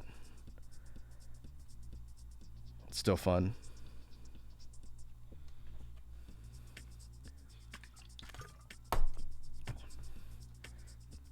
Iconic says, every time I switch between MK and other fighters, I got to be in a different mindset, or else I mess up the combos. Yeah, the thing that throws me about MK, and it's really the only game like that really throws me, is the block button. Because I play games where you need a block button, but for two-dimensional planar games, I'm used to just hitting back to block. And I think Bleach is the only fighting game series that was a 2D that had a dedicated block button that I could think of off the top of my head. And I don't know, it's something about that throws me off a little bit and makes it more difficult for me to get my defense going because I have to, hit a dedicated button. And I say 2D because I play Soul Calibur, and I don't have that problem in Soul Calibur. I block all day, but it's not 2D is the problem. Because, like I mentioned, my other favorite franchises is Soul Calibur. Probably top 3. And yeah, you have a block button in that. But I think it's because you wouldn't normally be pushing back to block, so it's not like a muscle memory thing. But 2 dimensions, it is. So that's... Oh, whoops, I need to change the color assignment on these. These need to be a dark color. The wingtips.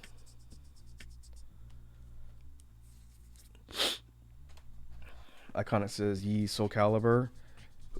Who do you main in Soul Calibur, Iconic? I'm going to probably ask you that for every fighting game you say you play.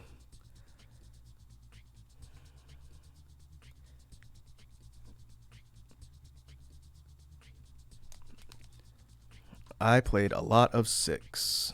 6 was very good.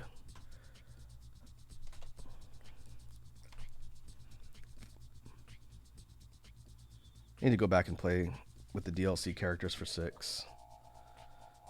I think it was Huang was the last one I didn't try out.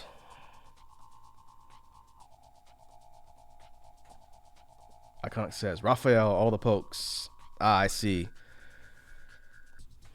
A fan of the forward BBBBBBBB combo, huh?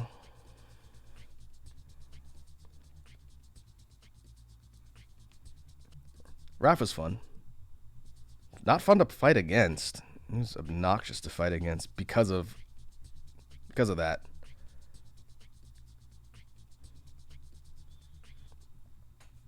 I liked Amy style-wise a bit more than Raphael, just because she had, I think it was more parry counter states than Raph did, but they're very similar, the fencer type. My main in Soul Calibur, which I mentioned before, it's been a while. I haven't talked about it recently. I main Voldo, and that goes all the way back to Soul Calibur 2, way back in the day of playing that game in the arcades. I love my crazy blind Italian man. Although in 6, I used a custom character that I created, primarily. But Voldo is so much fun. He's so weird, but his combo systems and his moveset are really interesting.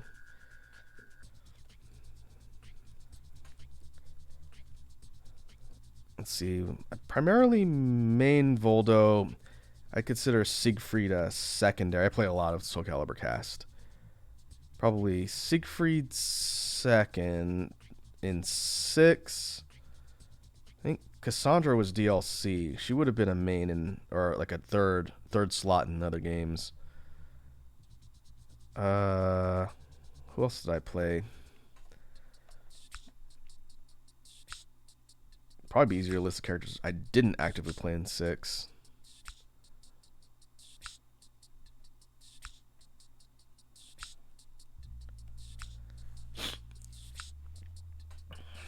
I'd have to look at a cast list.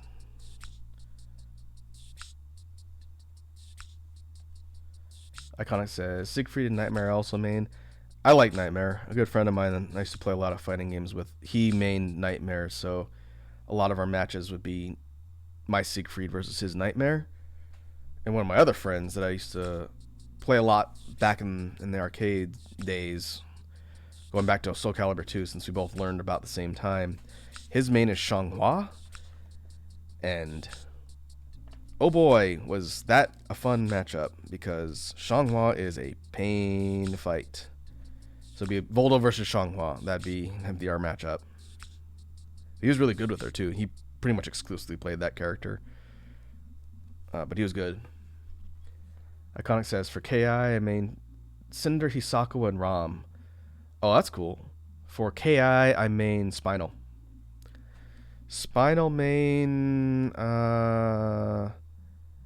who would be my second in that? Maybe Riptor?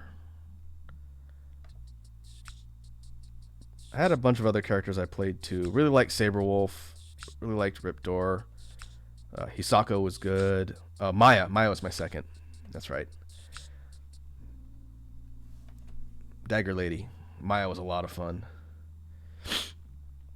And the funny thing is, regarding Spinal, Iconic says spooky, scary skeletons. Spinal was garbage in the older games. Like, he was so difficult to use, and like his gimmick of absorbing projectiles and whatnot, the ability to get in was just really, really kind of trash. I played the original KI, and I love everything about that game, but getting wins with Spinal was such an uphill battle. My brother and I played the original a ton back in the day, and we still do every once in a while whenever he comes to visit. We'll play it on Super Nintendo. But when they showed off Spinal's new revamped design and mechanics in the new KI, I was like, okay, I gotta give Boney Boy another try, because they gave him a lot more tools, and he's so much fun to play. I freaking love Spinal, and it's like, okay, that's gonna be my main.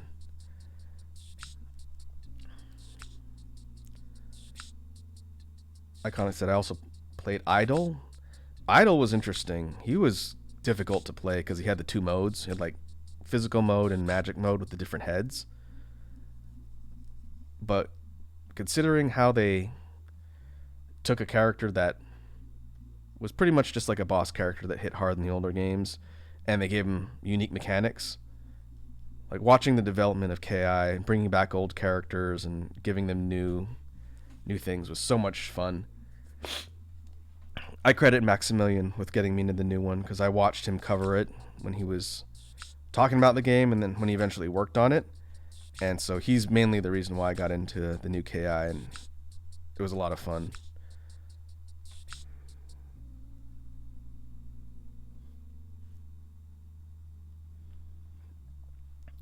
Iconic says, yeah, mode switching was strong in the right hands. I just stuck with the rush down mode. That's probably what I would do. I suck at playing a zoner based game.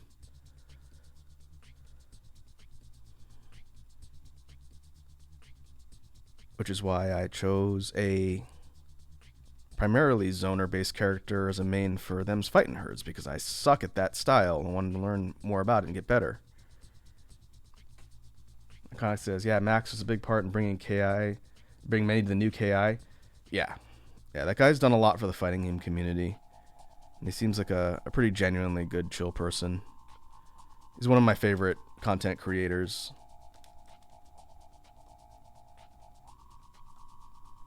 He's been talking a lot about Street Fighter lately. And I tend to get a lot of my fighting game news from that guy on YouTube, since I don't usually get a chance to catch his streams. And so seeing him get hype about Street Fighter has been fun too.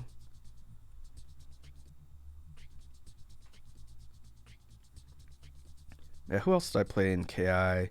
Played Fulgore. Fulgore was a lot of fun. The big angry robot. Let's see. I played around with the majority of the cast. I never got good with Kim Woo. She was kind of tough to use. Kind of fun mechanics with her dragons.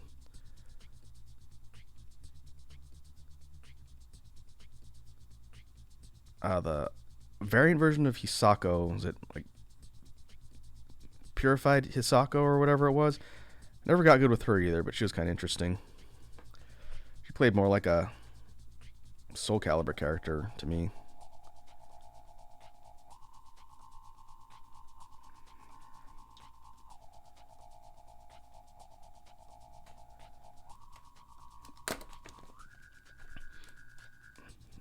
Cox says Fulgore is the coolest. Yep, he's a series classic. Oh, Shin Hisako. Okay, that's right. She has a sword instead of the Naginata.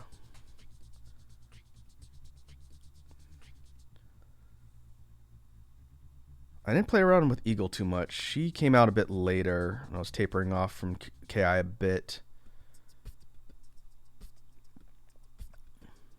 But it's kind of neat seeing him with the projectiles. It was like different arrows and stuff. Kind of a cool character. I did try and get good at Glacius. Again, I suck at zoners. Zoning is not my play style. I'm a rushdown player primarily. But Glacius was one of the few examples of a full screen combo zoner. That is not a thing that you see in a lot of games. But he could combo you from full screen, which is pretty cool.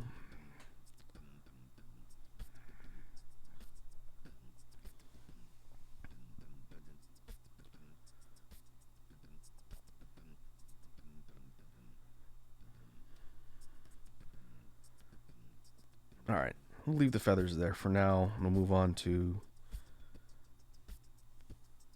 the rest of the body and start looking at doing cleanup.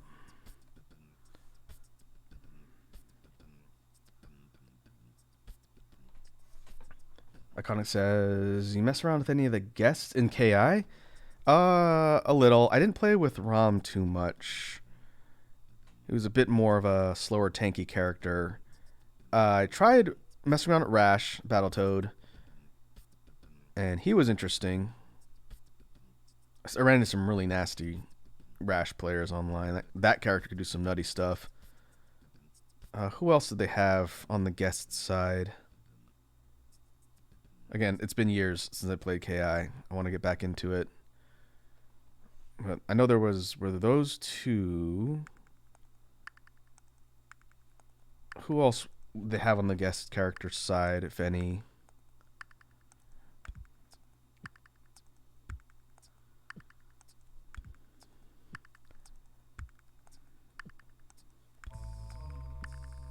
In fact, I could just go pull up a list since we're talking about it.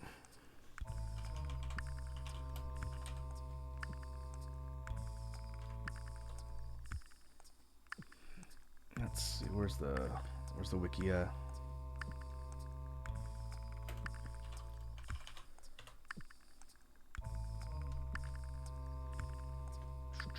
There we go.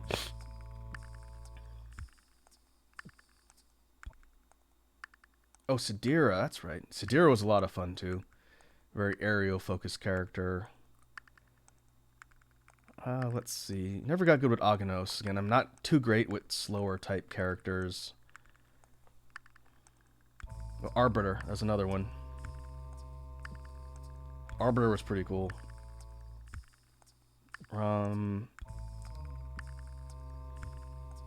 Tusk.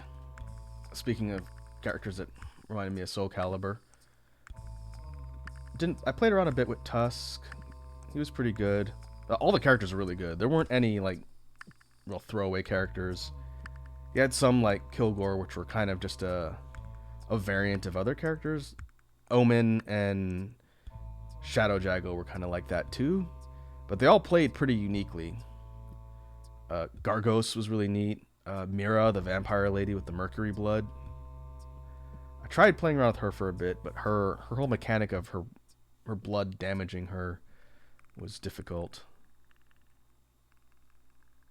Played against a lot of good Thunders. Conra, I hated playing against Conra. Zoner.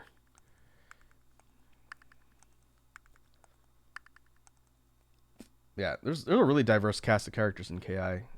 Very cool.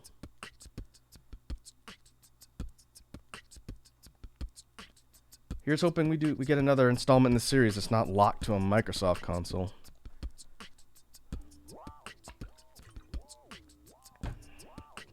Alright, let me save this. Real quick, I'm gonna go refill my water bottle. And I'll be back in 1 sec. I'm going to... We'll zoom out here, that way if anyone stops by they can see what we're working on. And I'll be back in 1 sec.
Alright, we are back.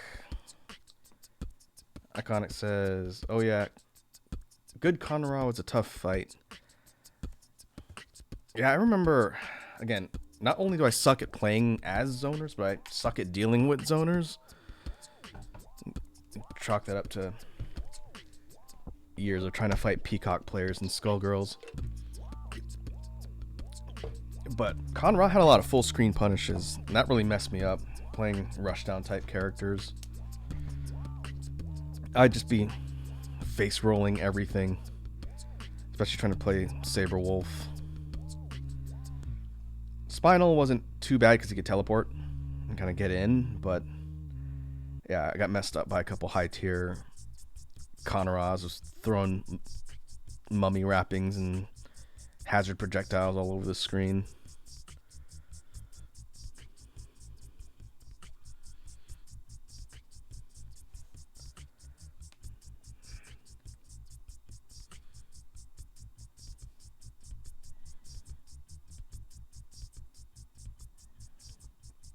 I put a pretty decent amount of time into trying to actually get ranked in KI. I didn't get in killer tier. That I tried. Would have taken more time to get a lot better, but I'm sure my ranking is reset down to the bottom now because I haven't played it in a couple years. But the competitive scene was pretty bananas in that game.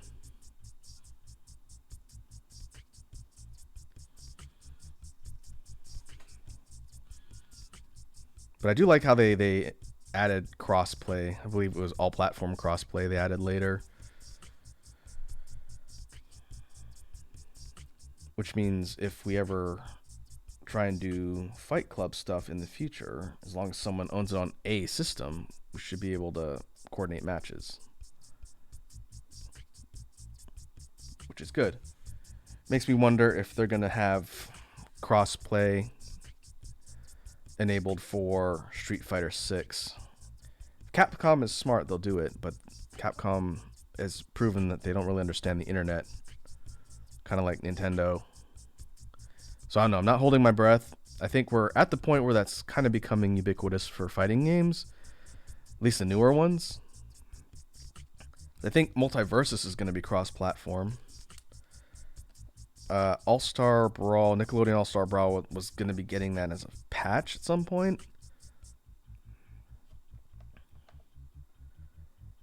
And I don't think Strive is cross-platform yet. Iconic says, I think I saw a thing saying crossplay is confirmed for Street Fighter 6. That's good. As long as it's console, across console to PC. Because I think some of my friends play games on PlayStation. I gotta go talk to one of my buddies from Canada, one of my longtime Monster Hunter and fighting game friends, see if he's gonna be picking up 6, because he played a ton of 5 and was constantly bothering me to get into it.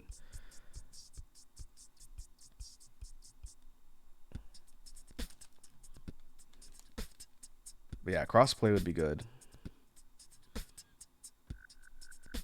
I could see for older games where they weren't designed infrastructure-wise for that, how it'd be difficult to retrofit and patch.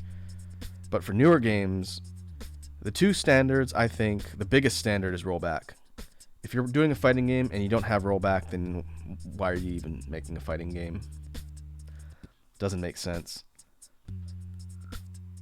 So first off, put rollback netcode in your fighting games, unless you just don't want it to have legs. And then the other thing is cross-platform.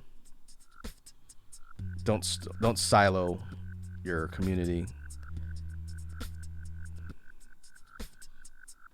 It's like I really wanted to get into Grand Blue Versus, because even though I don't know anything about Grand Blue, the art style of that game was so cool. The characters were really neat, and ProZD voiced one of the characters in that one too.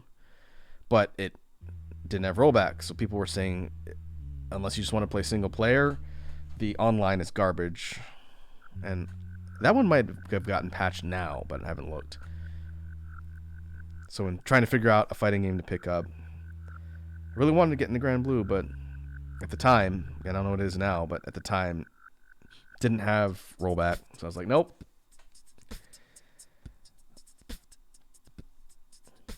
I will pass. And Soul Calibur 6 didn't have rollback, and I don't know if they're actively doing updates for that game. I haven't checked because I haven't played it in a while. But that was another one that could have used a patch for it.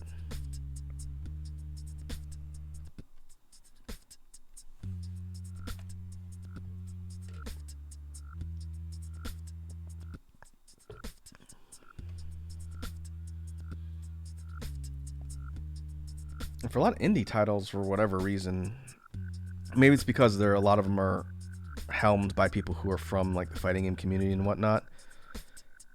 Indie titles almost always have rollback, probably because they know. Talk about going way back. I think I've talked about it on stream here once or twice, but Skullgirls adopting GGPO way back in the day was one of the first modern fighting games at the time to have rollback,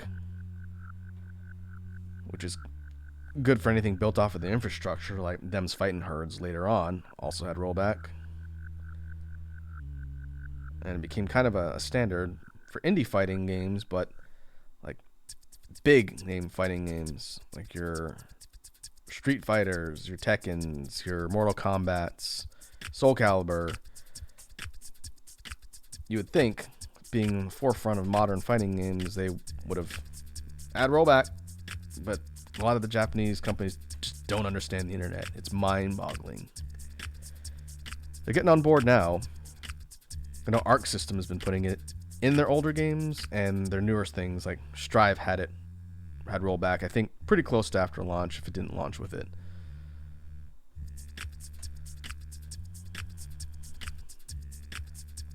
It's got to get Capcom on board.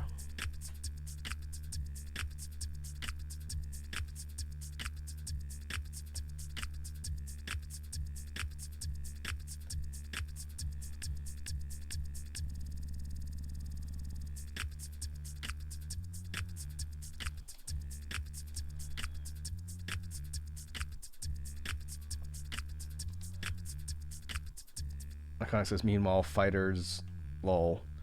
That one, they've not announced a rollback patch for, right? That's an Arc System game.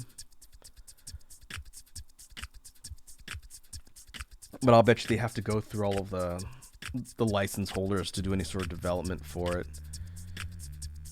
Like the people who own the rights to DBZ, I bet they have to get the okay from them in order to do anything with those games. And you can bet people who own Dragon Ball, Dragon Ball Z, and whatnot definitely don't understand the internet. So good luck selling them on the need for a rollback update. Because ArcSys is the developer for Fighters, but they're not the ones who own the rights.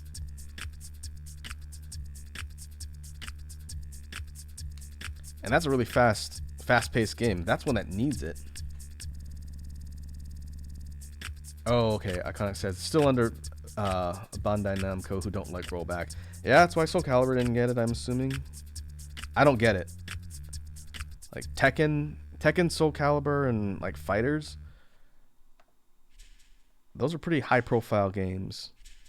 Why would you not put rollback? What's their hang-up is what I want to know. Like, what's their argument? There is no good argument for why delay-based netcode is better. Other than maybe it's cheaper to not have to develop for a rollback platform, but it's not a matter of the user experience. It's probably coming down to costs, which is stupid. Because what happens if people can't play your fighting game? To quote Wooly of Castle Super Beast, what's a fighting game need to do in order to have longevity? Work. That was his answer. Work. It has to work. If you're playing online, it can't be a garbage experience. Otherwise, people will not stick around. You won't evolve a competitive scene, and your fighting game will be dead after like a year.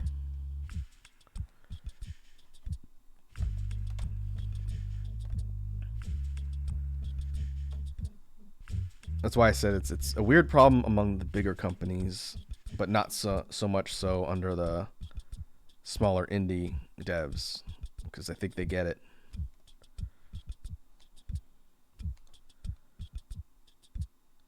It also doesn't help that for things ported to Switch and Nintendo consoles, Nintendo's infrastructure really doesn't support rollback netcode, which is why the Switch version of Ultimax is not getting the rollback netcode update when it comes out. And that sucks a lot. Because hardware-wise, the game is not that intensive. It's an older PS3 game and Xbox 360 game. Doesn't require high power to run, but it kind of hinges on having a good online experience if you're going to play it against other people. And I'll bet it has to do with the Switch's online service. I would guess that's part of it. But when they said that the Switch version of the game would not get patched for rollback, people were pissed, especially people who'd already bought it. They said, well, why bother re-releasing it if you're not going to make it a good experience for everybody? And I was like, well, don't forget, Nintendo doesn't understand the internet. I don't think it's Atlas and Arxis' decision to not do it. They're probably not doing it because they can't. And that's weak. Especially for a game that had such a small kind of niche following in the beginning. You could open up Ultimax to a whole bunch of new people who like Persona and want to get into fighting games, but they're going to get turned off by a laggy, unpleasant online experience, which sucks. But given how Nintendo doesn't seem to understand the internet, I can't say I'm surprised. But it is frustrating. Admittedly, when I was playing matches with like Wazzy, Matt, and Pink on Ultimax on PC, we didn't really have any connection problems. But I haven't really done a ton of online. I've done some. I did some on stream just against random people, and it was fine for the most part. Every once in a while, you'd hit like a really laggy match, and it would cause problems, but it wasn't the vast majority of the things I did on that game. Back in the day on 360, this is what I played Ultimax on, it was a lot worse. Playing through Xbox Live and probably not having as good of an internet connection, there'd be some just unplayable matches where everything would stutter to 3 frames a second. And that kind of sucked. But on PC, didn't really notice any issues. And with rollback, it'll be even better. So we'll see.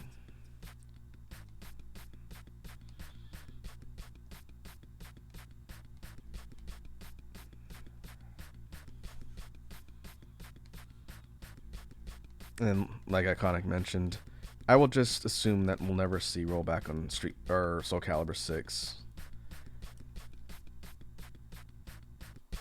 Which is what it is, I guess. To be honest, I'm surprised we even got a Soul Calibur 6. I was talking to my sparring partner for Soul Calibur, and when 6 came out, we were pretty hype about it because the last one we played with any amount of time was 5, and Soul Calibur 5 was not great in a lot of ways. Mechanically, it was fine. I felt like it played fine, but the characters were not good.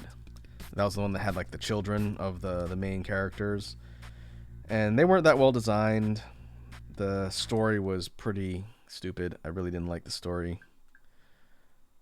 and it turned off a lot of people. So everyone just assumed the Soul Calibur franchise was dead after 5. But by some miracle, Namco Bandai decided that they were going to fund another one, and 6 was pretty solid. It's much better than 5 as far as the characters, and the gameplay is solid. Iconic says best part of 5 was the character creator. Yeah, that was a lot of fun. But the whole narrative and like the offspring characters like Patroclus and Pyrrha went in some weird places, and overall I didn't really vibe with it, which is probably why they went the route for 6 and basically rebooted the story. Like, okay, we're gonna just pretend 5 didn't happen and start over from the beginning, and we'll just proceed from there. Probably the better move, really.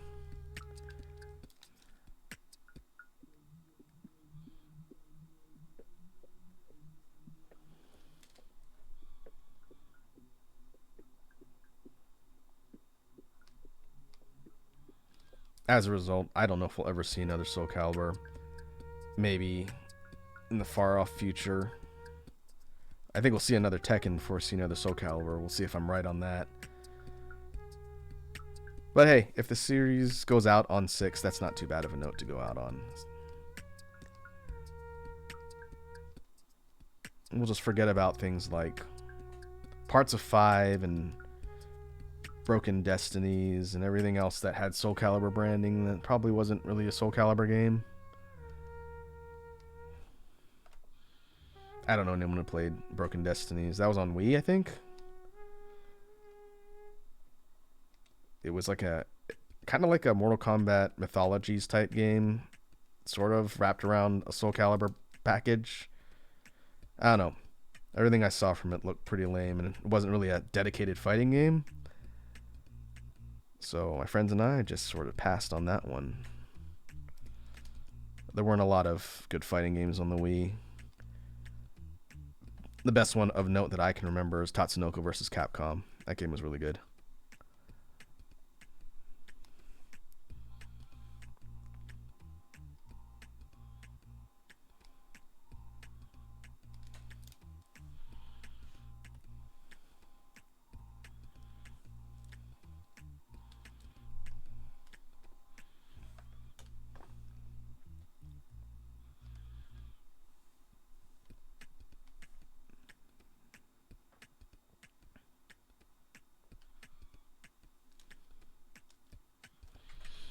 Alright, looking back at our bird character, I'm gonna just do a real quick sweep through the last parts of the shading, and then we will be done with this one.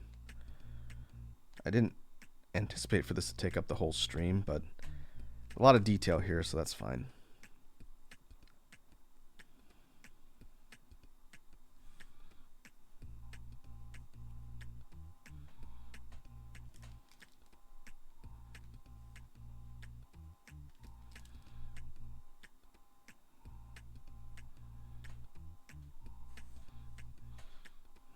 Alright, let's zoom out and take a look.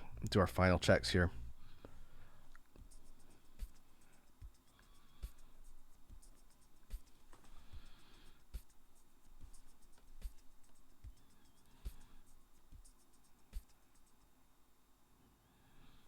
Alright.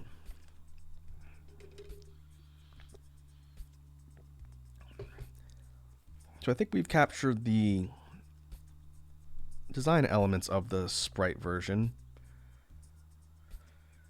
I think going for a shadowed silhouette version of the wing is fine.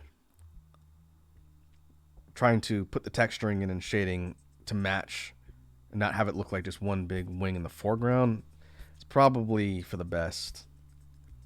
The other option potentially I thought about was having the wing going out this way.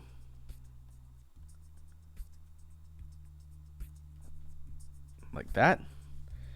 But I opted to not do that since it would obscure parts of the head and make it a little bit harder to see.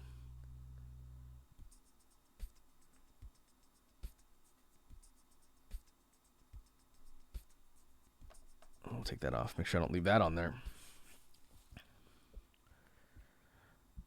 But color palette wise, it was a carryover from the sprite version, just as is for the base level color assignment, and then the shading. It was the same tones and colors from the original. I don't want to mess with anything like that and just keep it consistent.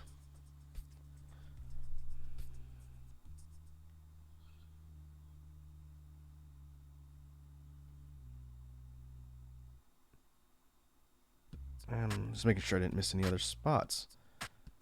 So yeah, I think that will do it for the creature study. Next time I do one of these, I might do like a completely from the ground up creature design instead of something from reference.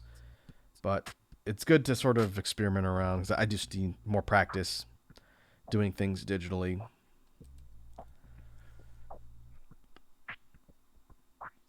And so with that said, I think we will get ready to wrap up for today. Let me see if there's anything else I want to update on here before we call the drawing itself good. Hey, toothpaste addict is here. What's up, toothpaste addict? Hope your Saturday is going well. We're doing a recap of what we have drawn on stream today. Toothpaste says, I'm late. That's okay. What we'll do is I'll sort of walk through what we did for the stream today. We're not wrapping up right this minute, but we will be in a little bit. Like I was saying before, we're doing a creature study from a reference. So let me zoom out here. And so this right here is a base sprite design that I created a while back. And the point of the study was to take this sprite and then draw an actual realized colored, shaded, and rendered image and adapt, the simple pixel sprite type format to an actual drawn creature. And we started with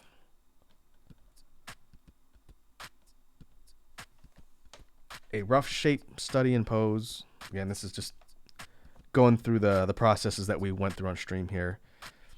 So we did sort of a real quick approximation of the body shapes of the bird creature we have here. And then try to figure out what kind of actual pose we wanted, which is how we got the flying one on the right. And then once we did that, said, okay, we want kind of a wings out, leaping through the air pose. We created a rough sketch primary, which had more of the details sketched in. It's so light because I have the transparency dropped down. But we took that and basically created our rough sketch that to be used for line art. And then once we did that, we moved on to inking and putting the line art over the sketch details, getting things like the feathers, all of the other parts of the creature, and putting that in place, cleaning up the line art, making sure all the details were there. That took a while. It's a bit more of the tedious part of the process. After we did that, we did flat color assignment using quick color fills, dropped in all the color on the feathers, the rest of the body, everything else. And what is that down there? That is from the wrong layer. That does not need to be there.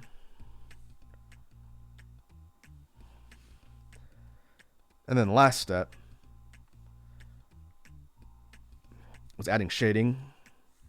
Simple single layer shading using the colors from the original sprite, and then doing things like adding shading and texturing to the feathers, body, and everything else. And that took a really long time. We spent a good chunk of time just talking about fighting games while I did that. And then after I had the base shading in there, I went there and swept through and cleaned up all the lines, kind of made it a little bit more sharp. Doing things like deleting out sections just to make sure the shadows were cleaned up. And then that's how we got our final product here. Toothpaste says, that looks sick. Thanks. Again, this is an exercise to give me practice with drawing things digitally. Next time, we'll probably get back to character studies. Maybe we'll cycle back to the female one that's been on ice for a little bit and actually go through the process we see here with inking, coloring, and shading for our actual character. In fact, I was just looking at that. If we sort of plan out for next time, let me pull it up.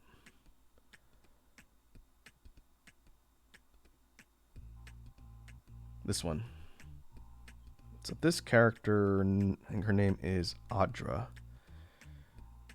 Several streams ago, we were doing costume design, trying to figure out what outfit we wanted for the character. A bunch of armor and clothing and whatnot. These are the sketches. There was 8 of them. I said I was going to organize these and just didn't, so my bad for that. This is 5, 6, and 7. 1, 2, 3, and 4 look like this. Well, I don't know what 4 is, all the way over there on the side. So maybe what we will do next time is figure out which ones of these we want to move forward with, and then do the full inking, coloring, and shading for the character, and then that'll be it for this one.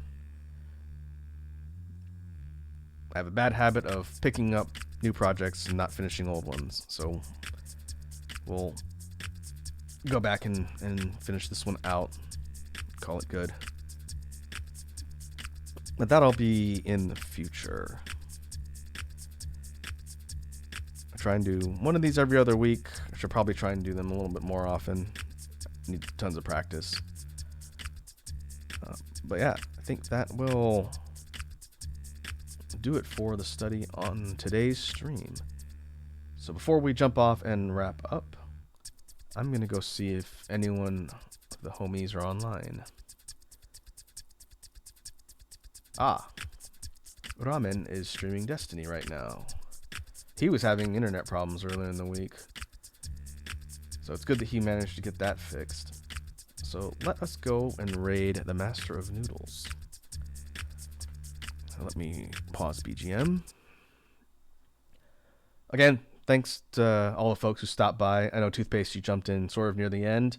I'll be posting the VOD right after we get done here. It'll be on the archives here and ultimately on YouTube as well. If you want to click back through the VOD and see what the earlier versions of this thing look like, or hear Iconic and I talk about fighting games for a really long time, feel free.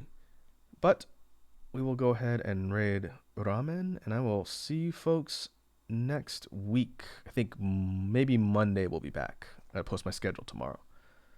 So yeah, thanks again for stopping by, and I will catch you folks in the next one.